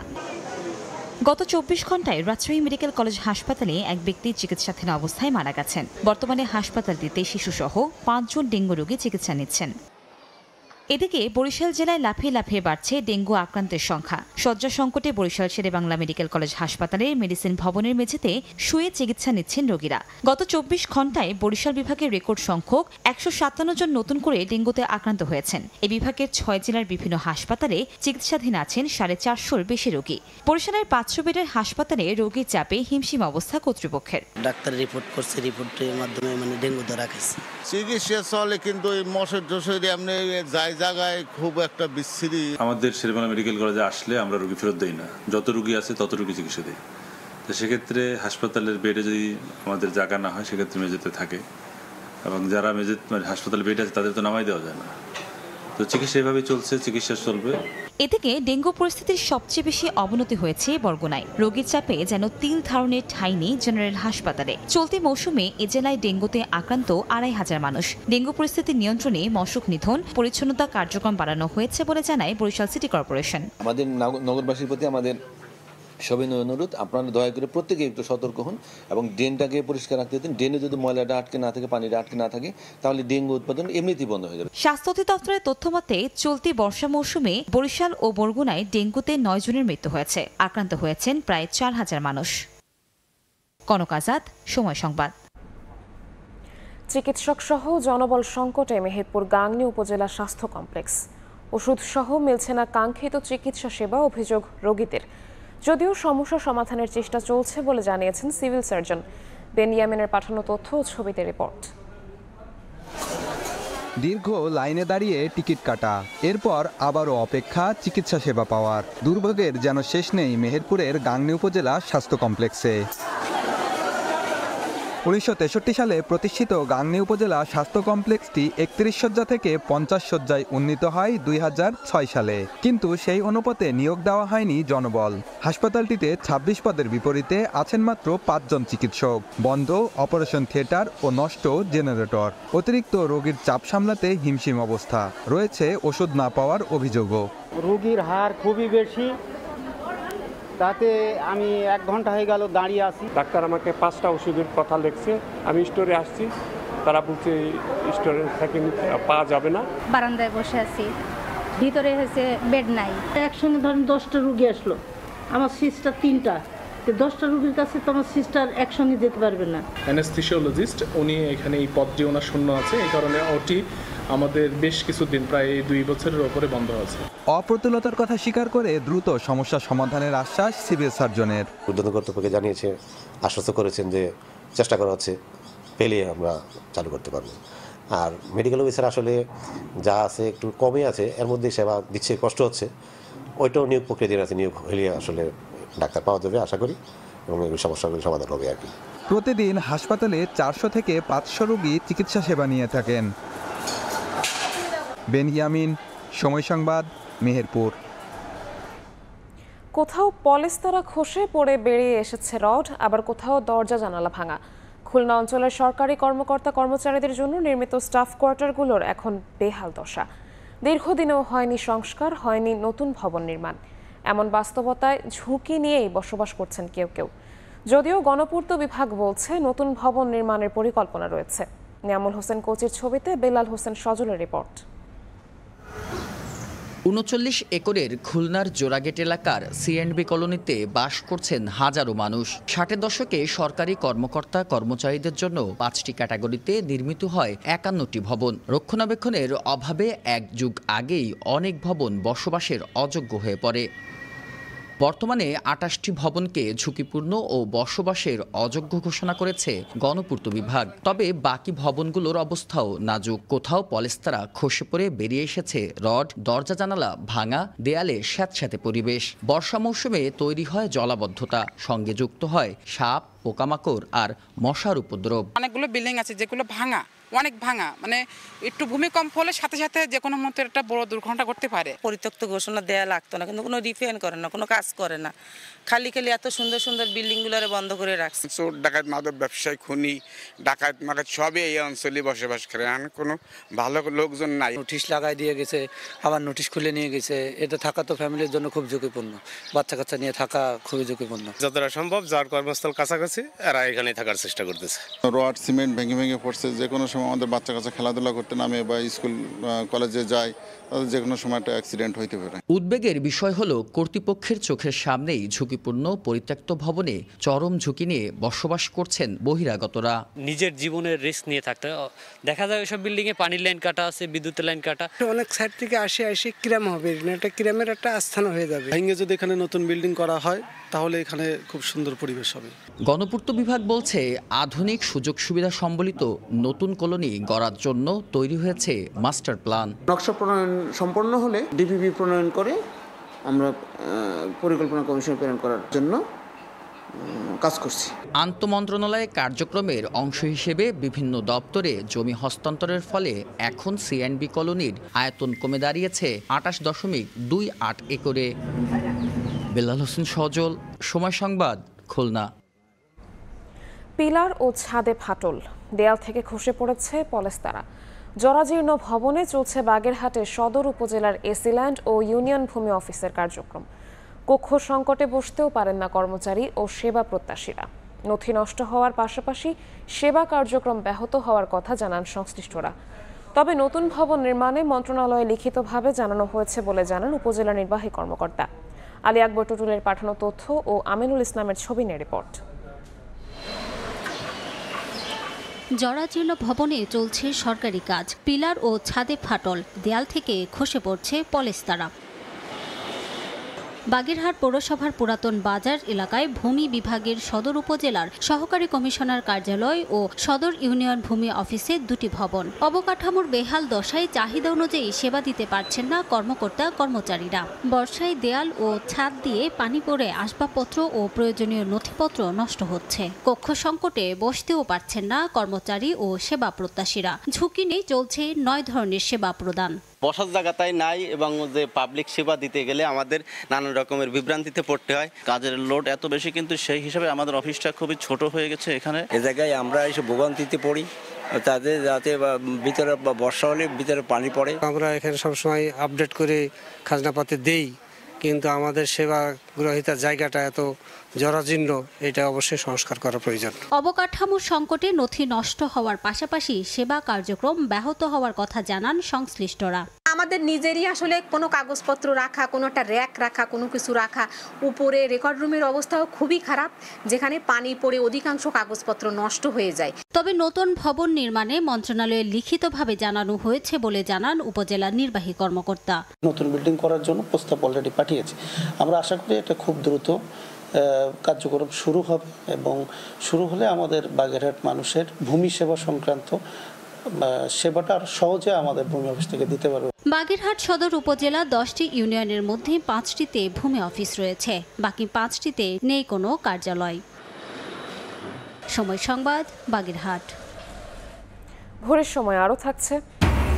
খুলনা শহরের দুঃখ জলাবদ্ধতা, বর্ষায় ভোগান্তি বেড়ে যায় বহুগুণ, শত শত কোটি টাকা খরচেও মিলছে না সুফল। টেকসই পানি নিষ্কাশন ব্যবস্থার উপর জোর বিশেষজ্ঞদের। খুলনা মহানগরের অন্যতম গুরুত্বপূর্ণ প্রবেশপথ সোনাডাঙ্গা বাইপাস সড়কটি দীর্ঘদিন ধরে বেহাল দশা। খানাখন্দে ভরা সড়কে প্রতিদিনই পথ চলতে হচ্ছে ভোগান্তি সঙ্গী করেই। যদিও এক যুগ আগে এই সড়কটি নির্মাণের পর একাংশ সিটি কর্পোরেশন ও অপর অংশ স্থানীয় সরকার বিভাগকে বুঝিয়ে দেয় খুলনা উন্নয়ন কর্তৃপক্ষ, কিন্তু জটিলতা এখনও কাটেনি বলে দাবি করেছে দুই সংস্থাই। আব্দুল হালিমের ক্যামেরায় তানজিম আহমেদের রিপোর্ট। হেলেদুলে চলছে যানবাহন, চরম ভোগান্তিতে যাতায়াতকারীরা।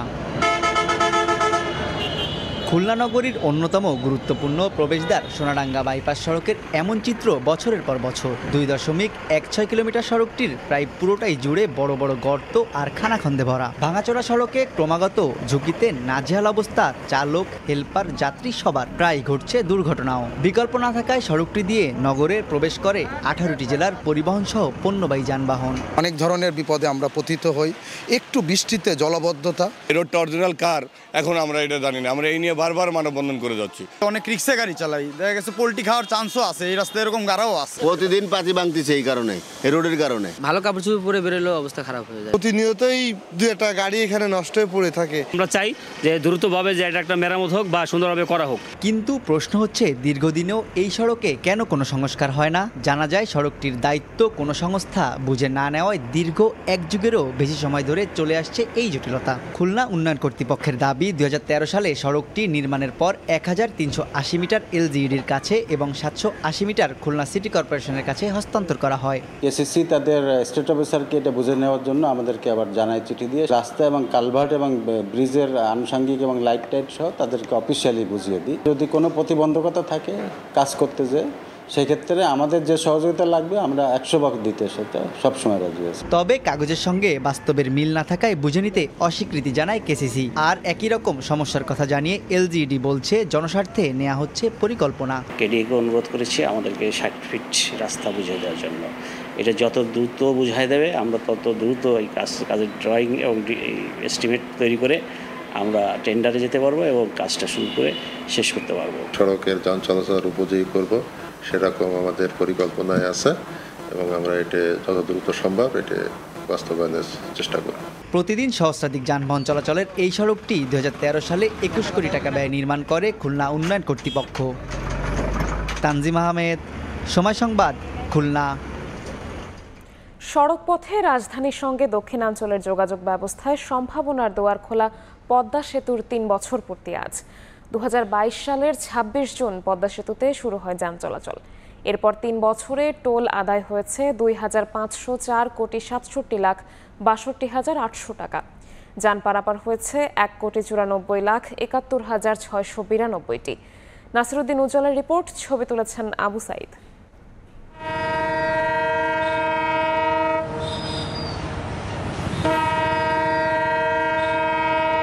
পদ্মা সেতু, উপরে সড়কপথ আর নিচ দিয়ে ছুটছে ট্রেন। উত্তাল নদী পারাপারে ভোগান্তি থেকে শুধুই মুক্তিই দেয়নি এই সেতু, পাল্টে দিয়েছে দক্ষিণের আর্থসামাজিক অবস্থাও। খুলছে সম্ভাবনার দুয়ার। 2022 সালের 25 জুন চালু হয় পদ্মা সেতু। পরদিন থেকেই শুরু যান চলাচল। এরপর 2023 সালের 10 অক্টোবর সেতু ব্যবহার করে উদ্বোধন করা হয় ঢাকা ভাঙা নতুন রেলপথ।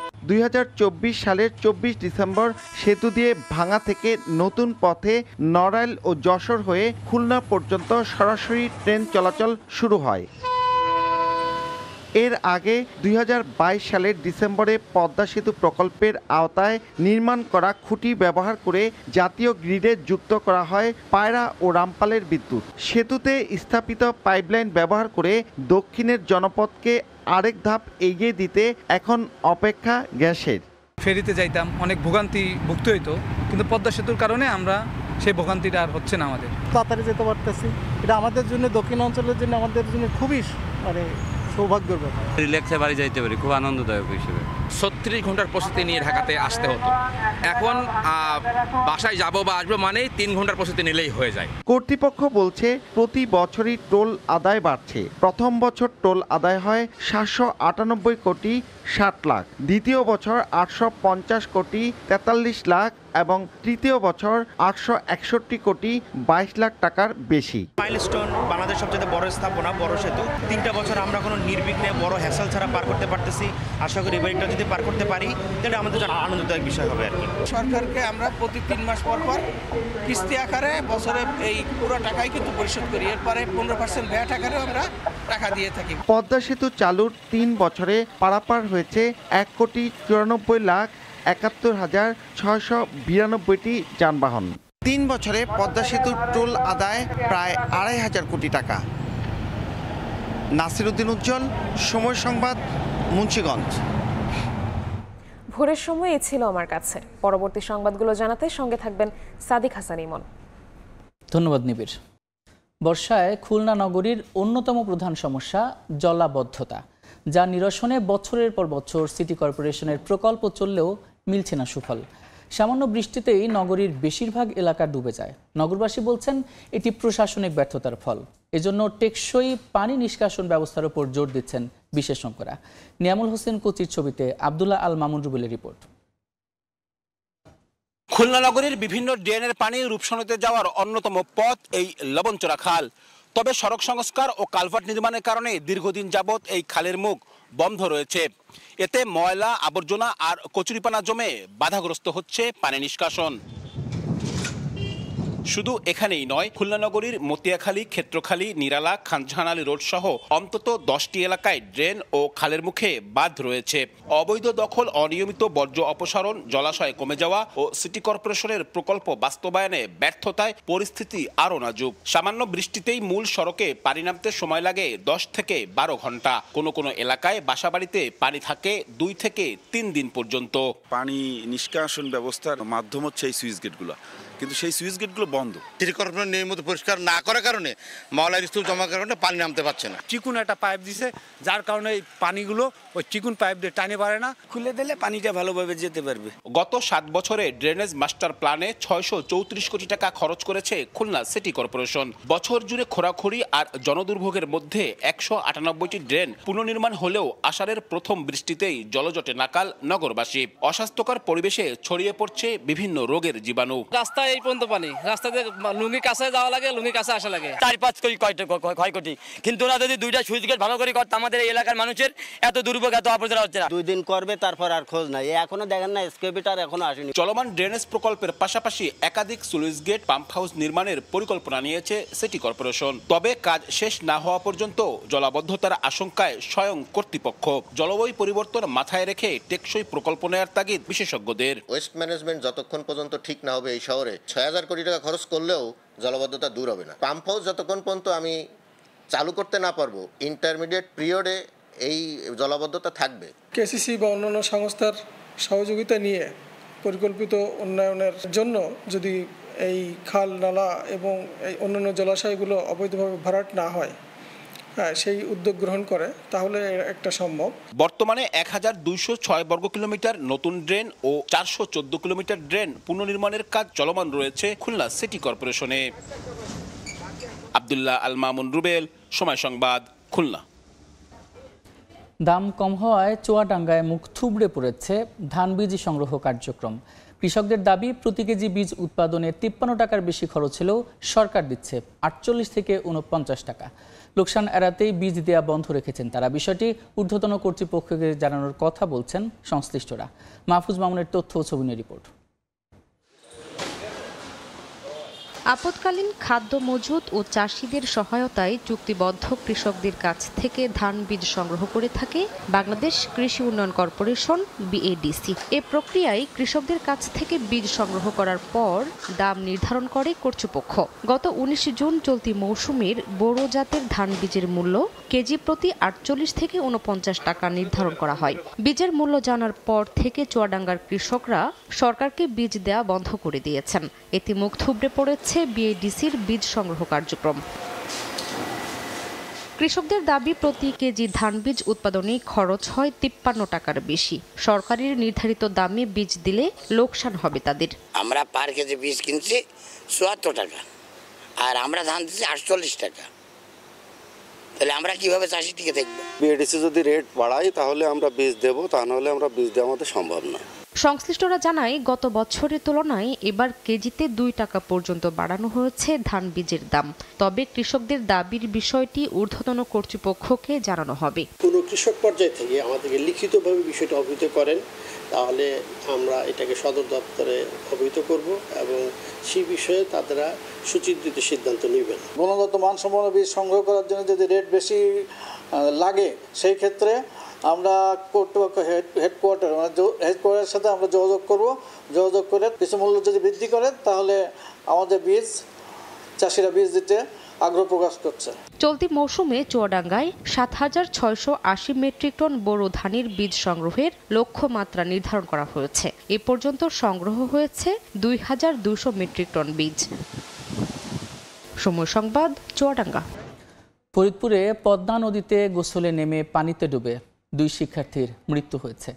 বুধবার বিকেলে শহরের ধলার মোড় এলাকায় পদ্মা নদীতে গোসল করতে নামেন ফরিদপুর ইঞ্জিনিয়ারিং কলেজের 6 শিক্ষার্থী। হঠাৎ স্রোতের মাঝে পড়ে যায় তামিম। তাকে উদ্ধারে মারুফ সহ বন্ধুরা এগিয়ে গেলে মারুফও তলিয়ে যায়। অন্য 4 জন নদীর পাড়ে ফিরে আসতে পারলেও তামিম ও মারুফ পানিতে তলিয়ে যায়। খবর পেয়ে ফায়ার সার্ভিস, পুলিশ এবং স্থানীয়রা তাদের উদ্ধার করে C&B ঘাট এলাকায় রেজওয়ান মোল্লা জেনারেল হাসপাতালে নিয়ে গেলে মৃত ঘোষণা করেন চিকিৎসক।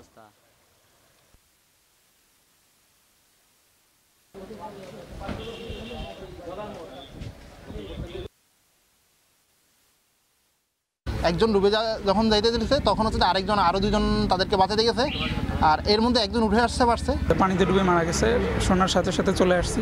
ছেলে 2টা খুবই ভালো ছিল। আস্তে আস্তে রাস্তায় জানতে পারে যে মারা গেছে, মানে এখানে হসপিটাল রিপোর্ট আগেই মারা গেছে। ট্রিপল নাইন আমাদের থানাকে জানালে থানা পুলিশ, কোতোয়ালি থানা পুলিশ এবং ফায়ার সার্ভিসের কর্মীরা দ্রুত এই ধলার মোড়ে পদ্মা নদীতে উপস্থিত হয়ে উদ্ধার কার্যক্রম পরিচালনা করে যে 2 জন পানিতে ডুবে গিয়েছিল সেই 2 জন ছাত্রকে উদ্ধার করতে সমর্থ হয়। রাজশাহীর বাজারে সরবরাহ কমায় বেড়েছে সব ধরনের মাছের দাম।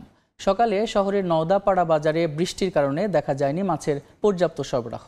বৈরী আবহাওয়ায় পুকুর, নদ নদীতে জাল ফেলা হলে উঠে আসছে না মাছ, বলছেন জেলেরা।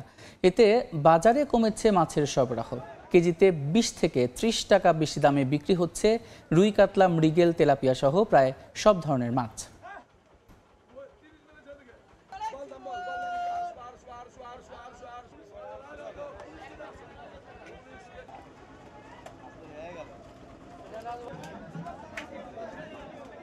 গতকালকের তুলনায় আজকে একটু বেশি, কারণ গতকালকে ওয়েদার খারাপ ছিল, সেজন্য আজকে মাছের আমদানিটাও কম। কেজিতে 20 টাকা, 25 টাকা, 30 টাকা করে বেশি হচ্ছে। সব ধরনের মাছ আসছে, খুব কম। মাছের দাম একটু বাড়তি, যে দামে কিনছি এখন আল্লাহ ভরসা, বিক্রি লাভ হবে কাস্টমারের উপর। আন্তর্জাতিক প্রসঙ্গ। পরমাণু কর্মসূচি নিয়ে ফের আলোচনার টেবিলে বসছে ইরান, যুক্তরাষ্ট্র। ট্রাম্প জানিয়েছেন আগামী সপ্তাহেই হতে যাচ্ছে আলোচনা। তবে তিনি বলেন ইরানের সব পরমাণু কেন্দ্র ধ্বংস হয়ে যাওয়ার চুক্তির বিষয়টি এখন আর মুখ্য নয়। ট্রাম্পের দাবি, মার্কিন বিমান হামলার পর ইসরায়েলি গুপ্তচররা ইরানের ফেরদো পারমাণবিক কেন্দ্রে গিয়ে দেখে স্থাপনাটি সম্পূর্ণ ধ্বংস হয়েছে। এদিকে মার্কিন গোয়েন্দা প্রধান তুলসী গ্যাবার্ড জানিয়েছেন নতুন গোয়েন্দা তথ্য নিশ্চিত করেছে ইরানের ফোর্দো, নাতাঞ্জ ও ইস্পাহান পুরোই ধ্বংস হয়েছে। ইরান স্বীকার করেছে এসব কেন্দ্র ব্যাপকভাবে ক্ষতিগ্রস্ত। 12 দিনের রক্তক্ষয়ী সংঘাত শেষ হয়েছে ইরান ইসরায়েলের মধ্যে। ক্ষয়ক্ষতি আর হতাহত হয়েছে দুপক্ষেরই। ইরানের স্বাস্থ্য মন্ত্রণালয় জানিয়েছে ইসরায়েলি হামলায় 627 জন প্রাণ হারিয়েছেন, আহত প্রায় 5000। সবচেয়ে বেশি প্রাণহানি হয়েছে তেহরান, কেরমানশাহ ও ইস্পাহানে। ইরানের সামরিক বাহিনীর শীর্ষ কর্মকর্তা মেজর জেনারেল আলী সাদমানির নিহত হওয়ার বিষয়টিও নিশ্চিত করেছে তেহরান। সংঘাত থামলেও ইসরায়েলকে কড়া হুঁশিয়ারি দিয়েছে ইরান। বুধবার আইআরজিসির গ্রাউন্ড ফোর্সের প্রধান জেনারেল মোহাম্মদ পাকপুর বলেন, ইরানের যোদ্ধারা প্রস্তুত আছে। শত্রুপক্ষ ভুল করলে আগের মতোই শক্ত প্রতিক্রিয়া পাবে। দেশ রক্ষায় এক মুহূর্ত পিছপা হবেন না বলে প্রত্যয় ব্যক্ত করেন তিনি। যুক্তরাষ্ট্রের বিমান হামলায় ইরানের পারমাণবিক স্থাপনার ক্ষয়ক্ষতি নিয়ে শুরু হয়েছে নানা আলোচনা। প্রেসিডেন্ট ডোনাল্ড ট্রাম্প দাবি করেছেন, মার্কিন বিমান হামলার পর ইসরায়েলি গুপ্তচররা ইরানের ফোর্দো পারমাণবিক স্থাপনায় গিয়েছিল। তারা দেখেছে স্থাপনাটি সম্পূর্ণ ধ্বংস হয়ে গেছে। তিনি আরও দাবি করেন, দ্রুত হামলার কারণে ইরান কোনোভাবেই তাদের পারমাণবিক উপকরণ সরিয়ে নিতে পারেনি। এদিকে মার্কিন গোয়েন্দা প্রধান তুলসি গ্যাবার্ড জানিয়েছেন, নতুন গোয়েন্দা তথ্য নিশ্চিত করেছে ইরানের ফোর্দো, নাতানজ ও ইস্পাহান পুরোই ধ্বংস হয়ে গেছে। ইরানও স্বীকার করেছে এসব কেন্দ্র ব্যাপকভাবে ক্ষতিগ্রস্ত। ইরান ইসরায়েল সংঘাত শেষের পর পরমাণু কর্মসূচির বিষয়ে ফের আলোচনায় বসতে যাচ্ছে তেহরান, ওয়াশিংটন। ন্যাটো সম্মেলন শেষে এক সংবাদ সম্মেলনে ট্রাম্প বলেন, আগামী সপ্তাহে ইরানের সঙ্গে বসবেন মার্কিন বিশেষ দূত। দুই পক্ষের মধ্যে চুক্তি হতে পারে বলেও জানান ট্রাম্প। যদিও মার্কিন প্রেসিডেন্ট দাবি করেন, চুক্তি না হলেও কিছু যায় আসে না, কারণ ইরানের সব পরমাণু কেন্দ্রই ধ্বংস হয়ে গেছে।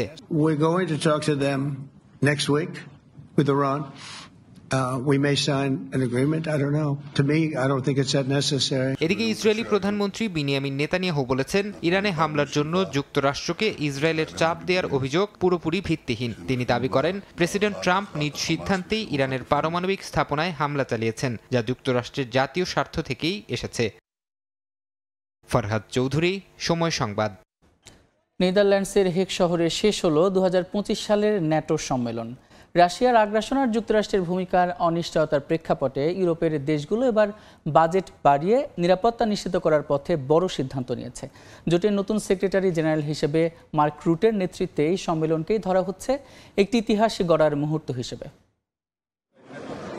কঠোর নিরাপত্তা, আন্তর্জাতিক জোটের শক্ত বার্তা আর জিডিপির 5% প্রতিরক্ষায় ব্যয়ের প্রতিশ্রুতি, এই তিন দিক দিয়েই ব্যতিক্রমী হলো ন্যাটোর হেগ সম্মেলন। সম্মেলন ঘিরে নেদারল্যান্ডসের রাজধানী হেগ শহরে ছিল নজিরবিহীন নিরাপত্তা। এর মধ্যেও রাস্তায় দেখা গেছে পরিবেশবাদীদের বিক্ষোভ, যারা বিশ্বায়ন আর সামরিক খরচ নিয়ে প্রশ্ন তুলেছেন। সম্মেলন স্থলে ন্যাটোর নতুন সেক্রেটারি জেনারেল হিসেবে মার্ক রুটের নেতৃত্বে মঞ্চে উপস্থিত হন মার্কিন প্রেসিডেন্ট ডোনাল্ড ট্রাম্প, ব্রিটিশ প্রধানমন্ত্রী কিয়ার স্টারমার, ফরাসি প্রেসিডেন্ট মাখো ও ইতালির প্রধানমন্ত্রী জর্জিয়া মেলোনি। আলোচনায় প্রাধান্য পায় রাশিয়া ইউক্রেন যুদ্ধ, ন্যাটোর আর্টিকেল 5-এর অঙ্গীকার ও সামরিক ব্যয় বৃদ্ধির সিদ্ধান্ত। এর আগে প্রতিরক্ষা খাতে ব্যয়ের লক্ষ্যমাত্রা ছিল জিডিপির 2%, এবার 5% করার সিদ্ধান্তকে ঐতিহাসিক পরিবর্তন হিসেবে উল্লেখ করেছেন মার্ক রুটে। বলেন, তারা কেবল প্রতিশ্রুতি দিচ্ছেন না, বাস্তবায়নেও নেমেছেন। এদিকে ট্রাম্পের নেতৃত্বে মার্কিন তহবিল সংক্রান্ত বিষয়ে যে অনিশ্চয়তা দেখা দিয়েছে, সেদিক বিবেচনায় জোটের সক্ষমতা বজায় রাখতে ইউরোপীয় দেশগুলোর মাল্টি ইয়ার ফান্ডিং পরিকল্পনার বার্তাও এসেছে সম্মেলন থেকে। এই পরিকল্পনার মাধ্যমে মিত্র দেশগুলো প্রতিরক্ষা খাতে মোট জিডিপির 5% বিনিয়োগে সম্মত হয়েছে। এটি আমাদের নিরাপত্তার প্রতি উল্লেখযোগ্য হুমকির প্রতিক্রিয়ায় একটি গুরুত্বপূর্ণ অঙ্গীকার। আমি মনে করি স্পেন যেটা করেছে সেটা খুবই খারাপ। না, আমি সত্যি তাই মনে করি। ওরা একমাত্র দেশ যারা পুরোপুরি অর্থ দিচ্ছে না, তারা 2%ই থাকতে চায়। আমি মনে করি এটা ভয়ানক। বিশেষভাবে আলোচনায় এসেছে আর্টিকেল 5, যেখানে ন্যাটোর ওপর হামলা মানে সব সদস্য দেশের ওপর হামলা। ট্রাম্প এটিকে শানিত প্রতিশ্রুতি হিসেবে ঘোষণা দিয়েছেন। নাদিম মারজান, সময় সংবাদ। ভোরের সময় আরও থাকছে। টেস্ট মর্যাদার রজত জয়ন্তীতে ক্রিকেট উৎসব। 25 বছরের পরিসংখ্যান কষ্ট দেয় সাবেকদের। ঘরোয়া লিগের দুরবস্থা নিয়ে আক্ষেপ, সঠিক পরিকল্পনায় এগিয়ে যাওয়ার পরামর্শ। ভারতের হিমাচল প্রদেশে টানা বৃষ্টিতে আকস্মিক বন্যায় অন্তত 2 জনের মৃত্যু হয়েছে। নিখোঁজ রয়েছেন আরও অন্তত 20 জন। বুধবার ভোর থেকে শুরু হওয়া বৃষ্টিতে রাজ্যের কাংগ্রা জেলার মানুনি খাদে পানি হঠাৎ বেড়ে যায়। এ সময় একটি নির্মাণ প্রকল্পের প্রায় ২০ জন শ্রমিক ভেসে যায়। পরে অভিযান চালিয়ে তাদের ২ জনের মরদেহ উদ্ধার করা হয়েছে। বাকিরা নিখোঁজ আছেন। প্রবল বর্ষণে প্রকল্পের কাজ বন্ধ থাকায় শ্রমিকরা যখন অস্থায়ী ঘরে বিশ্রাম নিচ্ছিলেন ঠিক তখনই খাদের ঢল তাদের ভাসিয়ে নিয়ে যায়। ভারী বৃষ্টিতে রাজ্যের কুল্লু জেলার বিভিন্ন এলাকাতেও দেখা দিয়েছে তীব্র বন্যা। সেখানে ৩ জন নিখোঁজ আছেন। বহু বাড়িঘর, সেতু এবং রাস্তার ক্ষয়ক্ষতি হয়েছে। দুর্যোগপূর্ণ আবহাওয়ার মধ্যেই উদ্ধার কাজ চালিয়ে যাচ্ছে বলে জানিয়েছে স্থানীয় প্রশাসন। আবহাওয়া অধিদপ্তর জানিয়েছে আগামী কয়েকদিন আরও ভারী বৃষ্টিপাতের আশঙ্কা রয়েছে।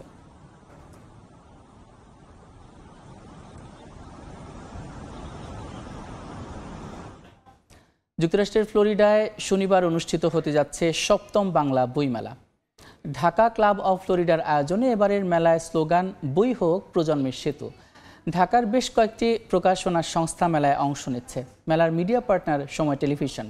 ফ্লোরিডা থেকে হাসানুজ্জামান সাকির রিপোর্ট। যুক্তরাষ্ট্রের নিউ ইয়র্ক, পেনসিলভেনিয়া ও টেক্সাসের অস্টিনের পর এবার ফ্লোরিডা বইমেলা সমাগত। ঢাকা ক্লাব অফ ফ্লোরিডার আয়োজনে ২৮ জুন শনিবার দিনব্যাপী অনুষ্ঠিত হবে ৭ম বাংলা বইমেলা। ওয়েস্ট পাম বিচের ডেলরে বিচ সাউথ কাউন্টি সিভিক সেন্টারে বইয়ের পসরা সাজিয়ে বসবেন দোকানিরা। এতে প্রধান অতিথি হিসেবে উপস্থিত থাকবেন প্রখ্যাত নাট্য ব্যক্তিত্ব মামুনুর রশিদ। আগামী ২৮শে জুন আমন্ত্রণ জানাচ্ছি ঢাকা ক্লাব আয়োজিত ৭ম বইমেলায়। যারা বাংলাদেশকে পছন্দ করেন, বই পড়তে পছন্দ করেন, সাহিত্য পছন্দ করেন, আমরা ওইখানে খুব সুন্দর করে আপনাদের জন্য এই বইমেলাটা অর্গানাইজ করছি।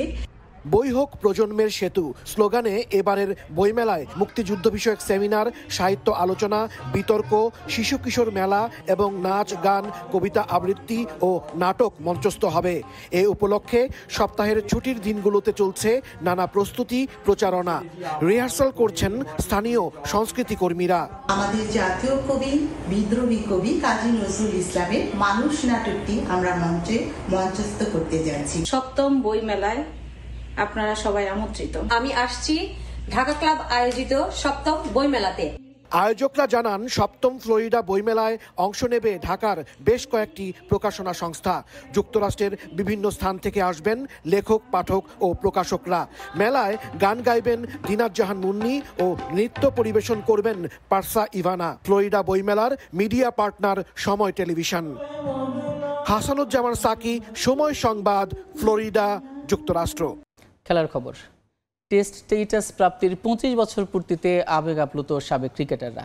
রজত জয়ন্তী আয়োজনের অংশ হতে পেরে রোমাঞ্চিত তারা। তবে এলিট ফরম্যাটে বাংলাদেশের পরিসংখ্যান কষ্ট দেয় বাসার পাইলট রফিকদের। ঘরোয়া ক্রিকেট কাঠামোর দুরবস্থা নিয়েও আক্ষেপের শেষ নেই তাদের। যদিও হাল ছাড়তে নারাজ সাবেকরা। তাদের মতে সঠিক পরিকল্পনায় এগোলে শীর্ষ ৫ টেস্ট দলের একটা হওয়ার মতো সামর্থ্য আছে বাংলাদেশের। মাকসুম আলম খানের রিপোর্ট।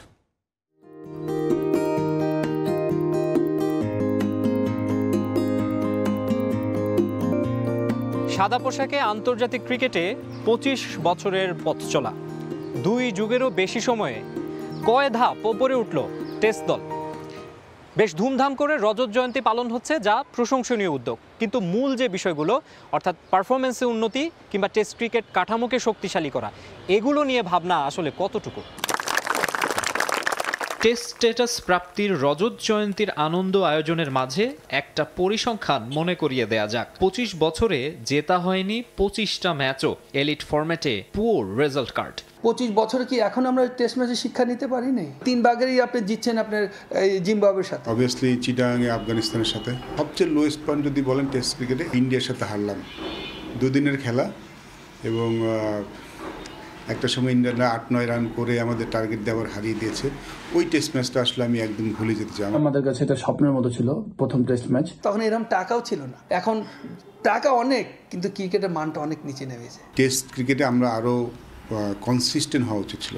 সেই হতাশাটা তো একটু আছি আমরা। কি করে ভবিষ্যৎ খেলোয়াড় বানাবো? কোনো জায়গায় লিগ হয় না, কোনো জায়গায় কোয়ালিফিকেশন, মানে সব ধরনের সব জায়গায় ফ্যাসিলিটিসগুলোর অভাব তৈরি করে রেখে দিয়েছি। মাঠ নাই। বোলিং অ্যাবিলিটি আমি বেড়েছে, তখন সাথে সাথে ব্যাটিংটাও আসলে অত ভালো হয়নি। যাদের হাত ধরে শুরুটা হয়েছিল তাদেরই হতাশার শেষ নেই। তবে এত কিছুর পরও আশা ছাড়ছেন না তারা। এই মুহূর্তে আমাদের প্রয়োজন যে ক্রিকেটটা ছড়িয়ে দেওয়া সারা বাংলাদেশে, সারা বাংলাদেশের জন্য একই সুযোগ সুবিধা আমরা মেকশিওর করতে পারি। 1 থেকে 3, 4, 5-এর মধ্যে একটা ভালো টেস্ট প্লেইং কান্ট্রি হতে পারত। ইন্ডিয়া টিম বা অস্ট্রেলিয়া টিম বা ইংল্যান্ড টিম যেভাবে খেলছে ঠিক তারই কাছাকাছি সমতুল্য একটা টিম হতে পারত। এই মেধাটা কিন্তু বাংলাদেশ টিমের ম্যাক্সিমাম খেলোয়াড়দের মধ্যে আছে। দেশে ক্রিকেটটা ডেভেলপ হোক, আমরা চাই না যে কেনিয়ার মতন আমাদের দেশে ক্রিকেটটা হোক। দেশকে টেস্ট স্ট্যাটাস উপহার দেয়া এই সেনানীদের পরামর্শ নিয়ে কার্যকর পদক্ষেপ নেবে বিসিবি। রজত জয়ন্তী উদযাপনের মুহূর্তে এটাই আশা ক্রিকেট প্রেমীদের, নইলে যে এই প্রবাদই সত্য হবে, আগে পাছে লণ্ঠন, কাজের বেলায় ঠনঠন। মাকসুম আলম খান, সময় সংবাদ, ঢাকা। সারা দেশের মতো ঢাকাতেও টেস্ট মর্যাদা প্রাপ্তির রজত জয়ন্তী উদযাপন করল বিসিবি। তবে 25 বছরেও দেশে ক্রিকেট কাঙ্ক্ষিত লক্ষ্যে পৌঁছাতে না পারায় হতাশ নতুন সভাপতি আমিনুল ইসলাম বুলবুল। যদিও পেছনের বিষয় নিয়ে আর ভাবতে চান না সাবেক অধিনায়ক, যতদিন দায়িত্বে আছেন কাজ করতে চান সমস্যা সমাধানে। এদিকে বাংলাদেশেই হবে 2027 এশিয়া কাপ। ভারত পাকিস্তান দ্বন্দ্বে এবারের আসরের বিকল্প ভেন্যু হিসেবে বাংলাদেশের নাম শোনা গেলেও এ নিয়ে এখনও কোনো আলোচনা হয়নি বলে জানান তিনি। সারা দেশে চলছে টেস্ট মর্যাদা প্রাপ্তির রজত জয়ন্তীর উৎসব। 4 বিভাগ ঘুরে আয়োজন এবার ঢাকায়। রাজধানীর রিয়া গোপ ওমেন স্পোর্টস কমপ্লেক্সে হাজির বিসিবি সভাপতি আমিনুল ইসলাম বুলবুল। বাংলাদেশের প্রথম টেস্ট সেঞ্চুরিয়ান প্রায় 2 যুগ পর যুক্ত হয়েছেন দেশের ক্রিকেটের সঙ্গে। টেস্ট ক্রিকেটের 25 বছর পূর্তি উপলক্ষে সারা দেশে হচ্ছে ক্রিকেট কার্নিভাল। তবে 25 বছরে দেশের ক্রিকেটের বেহাল দশা দেখে হতাশা তার কণ্ঠে, যদিও আর ভাবতে চান না পেছনের বিষয়গুলো নিয়ে।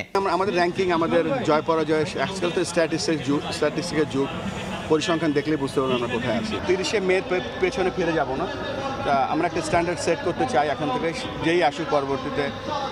We are not permanent here, তো এমন একটা স্ট্যান্ডার্ড সেট করতে চাই যেটা দিয়ে আমরা ক্রিকেট এবং ক্রিকেটারদের উন্নয়ন করতে পারি। আর টেস্ট ক্রিকেটটা যদি আমরা মনোযোগ দেই, টেস্ট ক্রিকেট বলতে বোঝাচ্ছে যে মাল্টি ডে বা 2 দিনের ক্রিকেট, 3 দিনের ক্রিকেট, 4 দিনের ক্রিকেট, এটাই মনোযোগ দিলে আপনার অটোমেটিক্যালি আপনার 50 ওভারের ক্রিকেট এবং T20 ক্রিকেটে আপনি ভালো করতে পারবেন। এই জায়গাগুলোতে আমি ফোকাস হয়তো কম হয়েছে বা হয়নি।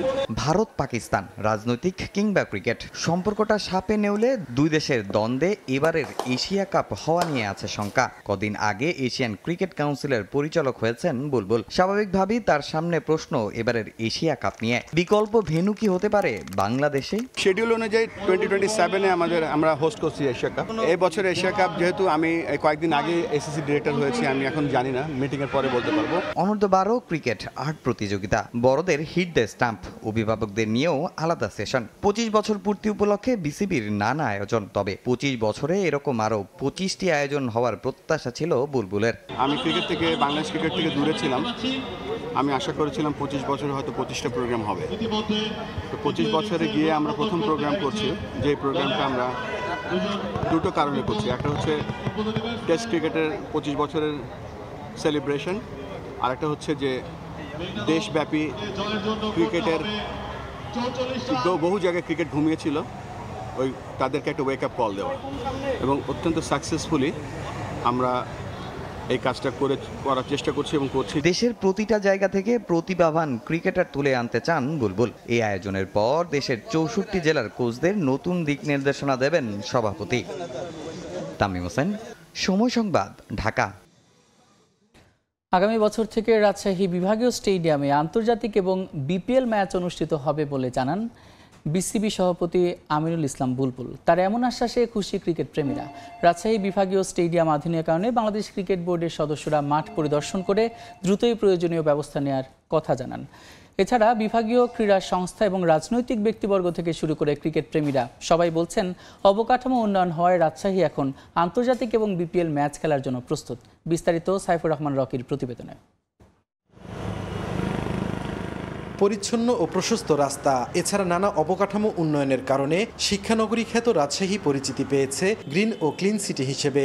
নগরবাসী ও ক্রীড়াপ্রেমীদের দীর্ঘদিনের দাবি ছিল রাজশাহী বিভাগীয় স্টেডিয়ামে বিপিএল এর পাশাপাশি আন্তর্জাতিক ম্যাচ আয়োজনের, কিন্তু তার বাস্তবে রূপ নেয়নি। গেল 22 জুন বিসিবি সভাপতি আমিনুল ইসলাম বুলবুল ও বিপিএল চেয়ারম্যান মাহবুব আনাম রাজশাহীতে এসে আশা প্রকাশ করেন সবকিছু ঠিকঠাক থাকলে আগামী বছর থেকে এই স্টেডিয়ামে অনুষ্ঠিত হবে আন্তর্জাতিক ও বিপিএল এর ম্যাচ।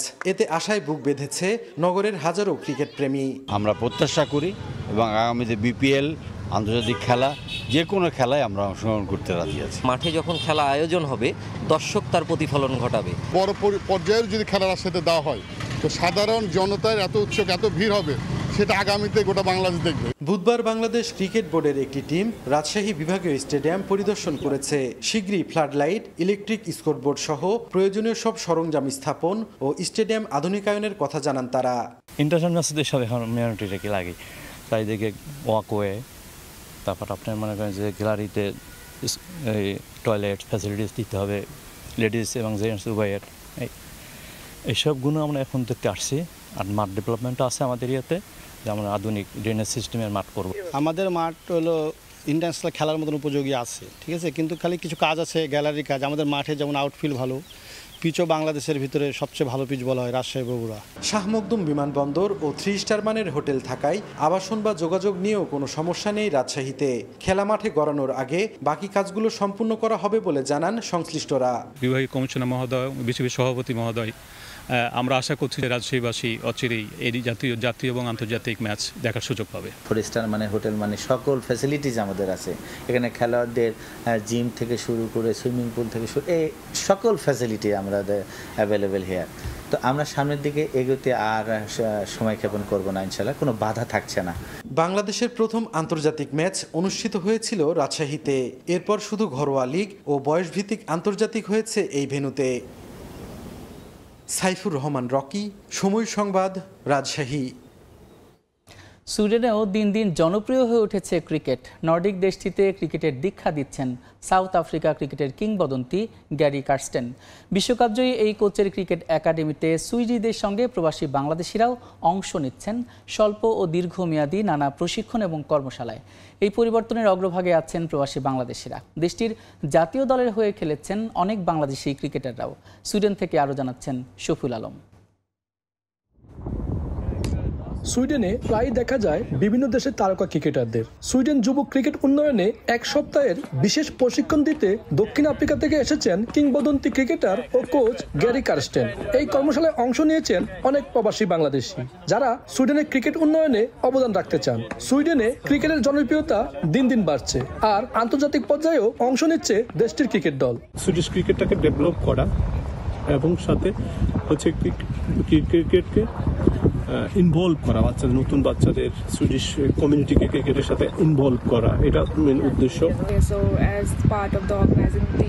আমি খুব আনন্দের সঙ্গে জানাতে চাই সুইডেনের ক্রিকেট দ্রুত উন্নতি করছে। এই কার্যক্রমের সঙ্গে যুক্ত থাকাটাও আনন্দের ব্যাপার। আশা করছি আমাদের লক্ষ্য সফল হবে। ক্রিকেট উন্নতির জন্য কাঠামো খুবই গুরুত্বপূর্ণ। সবার আগে এখানে ফোকাস করতে হবে। এর সঙ্গে যদি ভালো মানের কোচ থাকেন সেটা হবে দুর্দান্ত। গ্যারি কার্স্টেন, যিনি ভারত, পাকিস্তান এবং দক্ষিণ আফ্রিকার মতো দেশের জাতীয় দলের কোচ হিসেবে কাজ করেছেন, বর্তমানে নিজের প্রতিষ্ঠিত গ্যারি কার্স্টেন ক্রিকেট একাডেমির মাধ্যমে ক্রিকেটের উন্নয়নে কাজ করে যাচ্ছেন। সুইডেনের যুব ক্রিকেটারদের উন্নয়নে 1 সপ্তাহের বিশেষ কর্মশালার আয়োজন করা হয়েছে। সুইডেন সহ ইউরোপের ক্রিকেটের উন্নয়নের কথা জানান বিশ্বকাপ জয়ী কোচ কার্স্টেন। আমি প্রথমবারের মতো এই দেশে এসেছি। এখানকার ক্রিকেট কালচার বোঝার চেষ্টা করছি। এরই মধ্যে বেশ কিছু তরুণ প্রতিভাবান ক্রিকেটারদের খেলা আমি দেখেছি। এটা আমার জন্য নতুন একটা অভিজ্ঞতা। তাদের সঙ্গে ক্রিকেটের বিভিন্ন দিক নিয়ে কথা হয়েছে আমার। গ্যারি কার্স্টেন একাডেমি তাদের তৈরি করতে সব ধরনের চেষ্টাই করবে। সময়ের সঙ্গে সুইডেনে ক্রিকেটের প্রতি ভালোবাসা বাড়ছে। দেশটিতে নিয়মিতই নানা স্বল্প দীর্ঘমেয়াদী কর্মশালার আয়োজন করা হয়, যা সুইডেনের ক্রিকেট উন্নয়নে বিশেষ সহায়ক হচ্ছে, বলছেন প্রশিক্ষণে অংশ নেওয়া প্রবাসী বাংলাদেশিরা। শফিউল আলম, সময় সংবাদ, সুইডেন। বাংলাদেশ ফুটবল ফেডারেশনের অধীনে আয়োজিত হতে যাওয়া ট্রায়ালে প্রবাসী ফুটবলারদের মানদণ্ড বিচার করবে দেশের সেরা কোচিং প্যানেল, যেখানে পর্যবেক্ষকের ভূমিকায় জাতীয় দলের হেড কোচ হ্যাভিয়ের কাব্রেরা। মূলত লাল সবুজের অনূর্ধ্ব 17 এবং 23 দলকে প্রাধান্য দিয়েই এই ট্রায়াল আয়োজন করতে যাচ্ছে বাফুফে। বাছাইকৃত ফুটবলারদের নিয়ে দীর্ঘমেয়াদী পরিকল্পনা আছে ফেডারেশনের। BFF next global star. Bangladesh ফুটবলের ভবিষ্যৎ তারকা খুঁজতে প্রবাসী ও বাংলাদেশি বংশোদ্ভূত ফুটবলারদের নিয়ে বাংলাদেশ ফুটবল ফেডারেশনের নতুন talent hunt project. Hamza Samit ফাহমিদুলদের দেখেই লাল সবুজ জার্সি গায়ে জড়ানোর স্বপ্ন নিয়ে 14 দেশের 52 ফুটবলার ট্রায়াল দিবেন এই প্রজেক্টে। 28, 29 ও 30 জুন 3 দিন ব্যাপী এই ট্রায়াল স্টেডিয়াম ঢাকায়। শেকড়ের টানে সবচেয়ে বেশি 20 জন ফুটবলার আসছেন যুক্তরাজ্য থেকে। 14 ফুটবলার যুক্তরাষ্ট্র, 5 জন সুইডেন, 2 জন কানাডা, 1 জন করে Finland, Belgium, Wales, Italy, Malaysia, Estonia, Spain, Australia, Ireland, Austria ও রাশিয়া থেকে আসছেন, যাদের বয়স সীমা 14 থেকে 27 বছর। সম্পূর্ণ নিজ খরচে ট্রায়ালের জন্য বাংলাদেশে আসছেন ফুটবলাররা। তাই নিজেদের দুয়ার খুলে দিয়েছে বাফুফে। তারা দেশের টানে আসছেন, তারা মাটির টানে আসছেন। আমরা এখানে তাদেরকে স্থানীয়ভাবে এই যে মূল্যায়নগুলো এটা ওটা স্থানীয়ভাবে যেটা একটা তাদের প্রতি আন্তরিকতা সহযোগিতা প্রদান করার ফেডারেশন থেকে এটা সর্বাত্মকভাবে চেষ্টা করা হচ্ছে যেন এখানে তারা এসে কমফোর্টেবল পর্যায়ে তারা থাকতে পারে। বাফুফের টেকনিক্যাল ডিরেক্টর সাইফুল বারী টিটুর অধীনে হতে যাওয়া এই ট্রায়ালে ফুটবলারদের পরখ করবেন দেশের সেরা কোচিং প্যানেল। আর পুরো প্রক্রিয়া পর্যবেক্ষণ করবেন জাতীয় দলের হেড কোচ হাবিয়ার কাবরেরা। বাংলাদেশের যারা সেরা ক্লাবগুলো তাদের কোচ, প্লাস হচ্ছে আমাদের ডেভেলপমেন্ট কমিটি যেমন কানুন ভাই আছেন, এরকম যারা আমরা বোলারদের আগে দেখে আমরা বাছাই করি, ওই ধরনের সবাই থাকবেন। শুধু প্রবাসী কিংবা বিদেশি বংশোদ্ভূত নয়, লোকাল ট্যালেন্টদের নিয়েও ভাবছে বাফুফে। তাদের মধ্যেও খোঁজা হবে ফিউচার গ্লোবাল স্টার। বাংলাদেশ থেকেও যেন আমরা এইভাবে গ্লোবাল প্ল্যাটফর্মে আগামী কয়েক বছর আমাদের উল্লেখযোগ্য সংখ্যক খেলোয়াড়দের আমরা দেখতে পারি। অর্থাৎ এই গ্লোবাল স্টারটা নট অনলি যে আমরা দেশের বাইরে থেকেই তাদেরকে দেশে আনতে চাই, বাট আমাদের দেশের ছেলে মেয়েদেরকেও আমরা গ্লোবালি স্টারের পর্যায়ে দেখতে চাই। অনূর্ধ্ব 17 ও 23 দলকে প্রাধান্য দিয়ে হবে বাফুফের এই ট্রায়াল। সুযোগ পাওয়াদের নিয়ে বড় পরিকল্পনা আছে ফেডারেশনের। 30 জুনের ট্রায়াল থাকবে উন্মুক্ত। গণমাধ্যম কর্মীদের সঙ্গে ঘরোয়া লিগের ক্লাবগুলোকেও আমন্ত্রণ জানিয়েছে ফেডারেশন। পছন্দ হলে সেখান থেকেই ফুটবলার সাইন করানোর সুযোগ থাকছে ক্লাবগুলোর। ফাহিম ইসলাম, সময় সংবাদ, ঢাকা। এবার নারী ফুটবলের খবর। এএফসি এশিয়ান কাপ বাছাইয়ের ম্যাচ খেলতে মিয়ানমারে পৌঁছে হোটেল জিম সেশনে অংশ নেয় বাংলাদেশ জাতীয় নারী ফুটবল দল। ভ্রমণ ক্লান্তি দূর করতে হালকা রিকভারি সেশন হয়েছে আফিদাদের। দলের সবাই সুস্থ আছেন বলে জানিয়েছেন ম্যানেজার মাহবুবুর রহমান লিটু। ইয়াঙ্গুনের কন্ডিশনের সঙ্গে মানিয়ে নেওয়ার আশা। 29 জুন বাহরাইনের বিপক্ষে জয়ে শুরু করতে চায় বাংলাদেশ। দীর্ঘ যাত্রা শেষে মিয়ানমারের বৃহত্তম শহর ইয়াঙ্গুনে বাংলাদেশ জাতীয় নারী ফুটবল দল। চোখে মুখে ভ্রমণ ক্লান্তি, হৃদয়ে আত্মবিশ্বাস। সবশেষ জর্ডান সফরে ত্রিদেশীয় সিরিজে দুর্দান্ত পারফর্ম করেছেন শামসুন নাহার, আফিদারা। ফিফা র্যাঙ্কিংয়ে এগিয়ে থাকা শক্তিশালী ইন্দোনেশিয়া ও জর্ডানের সঙ্গে 2 ম্যাচে ড্র করে লাল সবুজ। এশিয়ান কাপ বাছাইয়েও সে ধারাবাহিকতা ধরে রেখে মূল পর্বের টিকিট নিশ্চিত করতে চায় বাংলাদেশ। সি গ্রুপে স্বাগতিক মিয়ানমার ছাড়াও আছে তুর্কমেনিস্তান ও বাহরাইন। আগামী বছরের মার্চে অস্ট্রেলিয়া হবে এএফসি এশিয়ান কাপের 21তম আসর। 12 দলের আসরে আয়োজক অস্ট্রেলিয়া ছাড়াও নিশ্চিত হয়ে আছে চ্যাম্পিয়ন চীন, রানার্স আপ দক্ষিণ কোরিয়া ও তৃতীয় হওয়া জাপানের অংশগ্রহণ। 8 গ্রুপের শীর্ষ 8 দল পাবে বাছাই থেকে মূল মঞ্চে অংশ নেয়ার সুযোগ। জর্ডান সফরের দল থেকে 3 পরিবর্তন নিয়ে মিয়ানমারে এসেছেন পিটার বাটলার। সেই সিরিজের 23 জনের মধ্যে 20 জন আছেন এশিয়ান কাপ বাছাইয়ের দলে। তবে এবারও বঞ্চিত অভিজ্ঞ সাবিনা খাতুন, সানজিদা ও মাসুরা। ইয়াঙ্গুনে পৌঁছে হোটেলে দুপুরের খাবার শেষে জিমে হালকা স্ট্রেচিং করেছে বাংলাদেশ। ইয়াঙ্গুনে বর্তমানে আবহাওয়া বাংলাদেশের মতোই, কখনো রোদ আবার কখনো বৃষ্টি। আগামী 29 জুন প্রথম ম্যাচে বাংলাদেশের প্রতিপক্ষ বাহরাইন। ফিফা র্যাঙ্কিংয়ে লাল সবুজের চেয়ে 36 ধাপ এগিয়ে আছে তারা। কন্ডিশনের সঙ্গে মানিয়ে নেওয়া কঠিন হবে না বলেই মনে করেন দলের ম্যানেজার মাহবুবুর রহমান লিটু। জিম সেশনে জাস্ট খালি বডিটাকে স্ট্রেচিং করেছি, জাস্ট খালি একটু ওয়ার্ম করেছি যে আমাদের পরবর্তী এই দিনটা যেন আমাদের ভালো থাকে মেয়েরা। তো আমাদের মেয়েরা আশা করি সবাই ভালো আছে, তো সুস্থ আছে এবং সবাই নেক্সট গেমের জন্য আমাদের 29 তারিখে গেমের জন্য রেডি। বাহরাইনের বিপক্ষে ইতিবাচক ফলাফল নিয়ে আশাবাদী টিম ম্যানেজমেন্ট। আমি দেশবাসীর কাছে কামনা করছি এবং ফুটবল ফেডারেশনের সকলের কাছে আমি দোয়া প্রার্থনা করছি যে আমাদের মেয়েরা যেন 29 তারিখ একটা ভালো গেম দিয়ে দেশের সকলকে হাসি ফোটাতে পারে। 2রা জুলাই লাল সবুজের প্রতিপক্ষ মিয়ানমার। এরপর 5 জুলাই শেষ ম্যাচে আফিদারা লড়বে তুর্কমেনিস্তানের বিপক্ষে। পারভিন আক্তার, সময় সংবাদ। এ পর্যায়ে শীর্ষ সংবাদগুলো জানিয়ে দিচ্ছে আরেকবার। আজ এইচএসসি ও সমমান পরীক্ষায় বসছে 12.5 লাখ শিক্ষার্থী। আসন বিন্যাসে দূরত্ব রাখা, মাস্ক ব্যবহার সহ 33 দফা নির্দেশনা।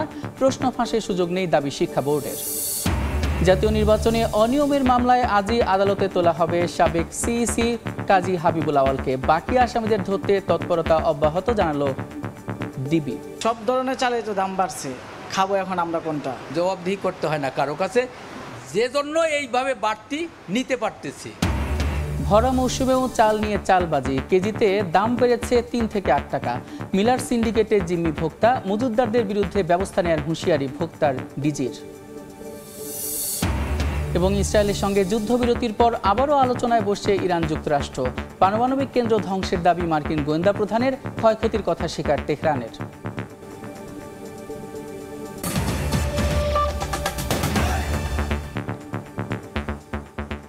এই ছিল ভোরের সময়, সঙ্গে থাকুন সময়ের।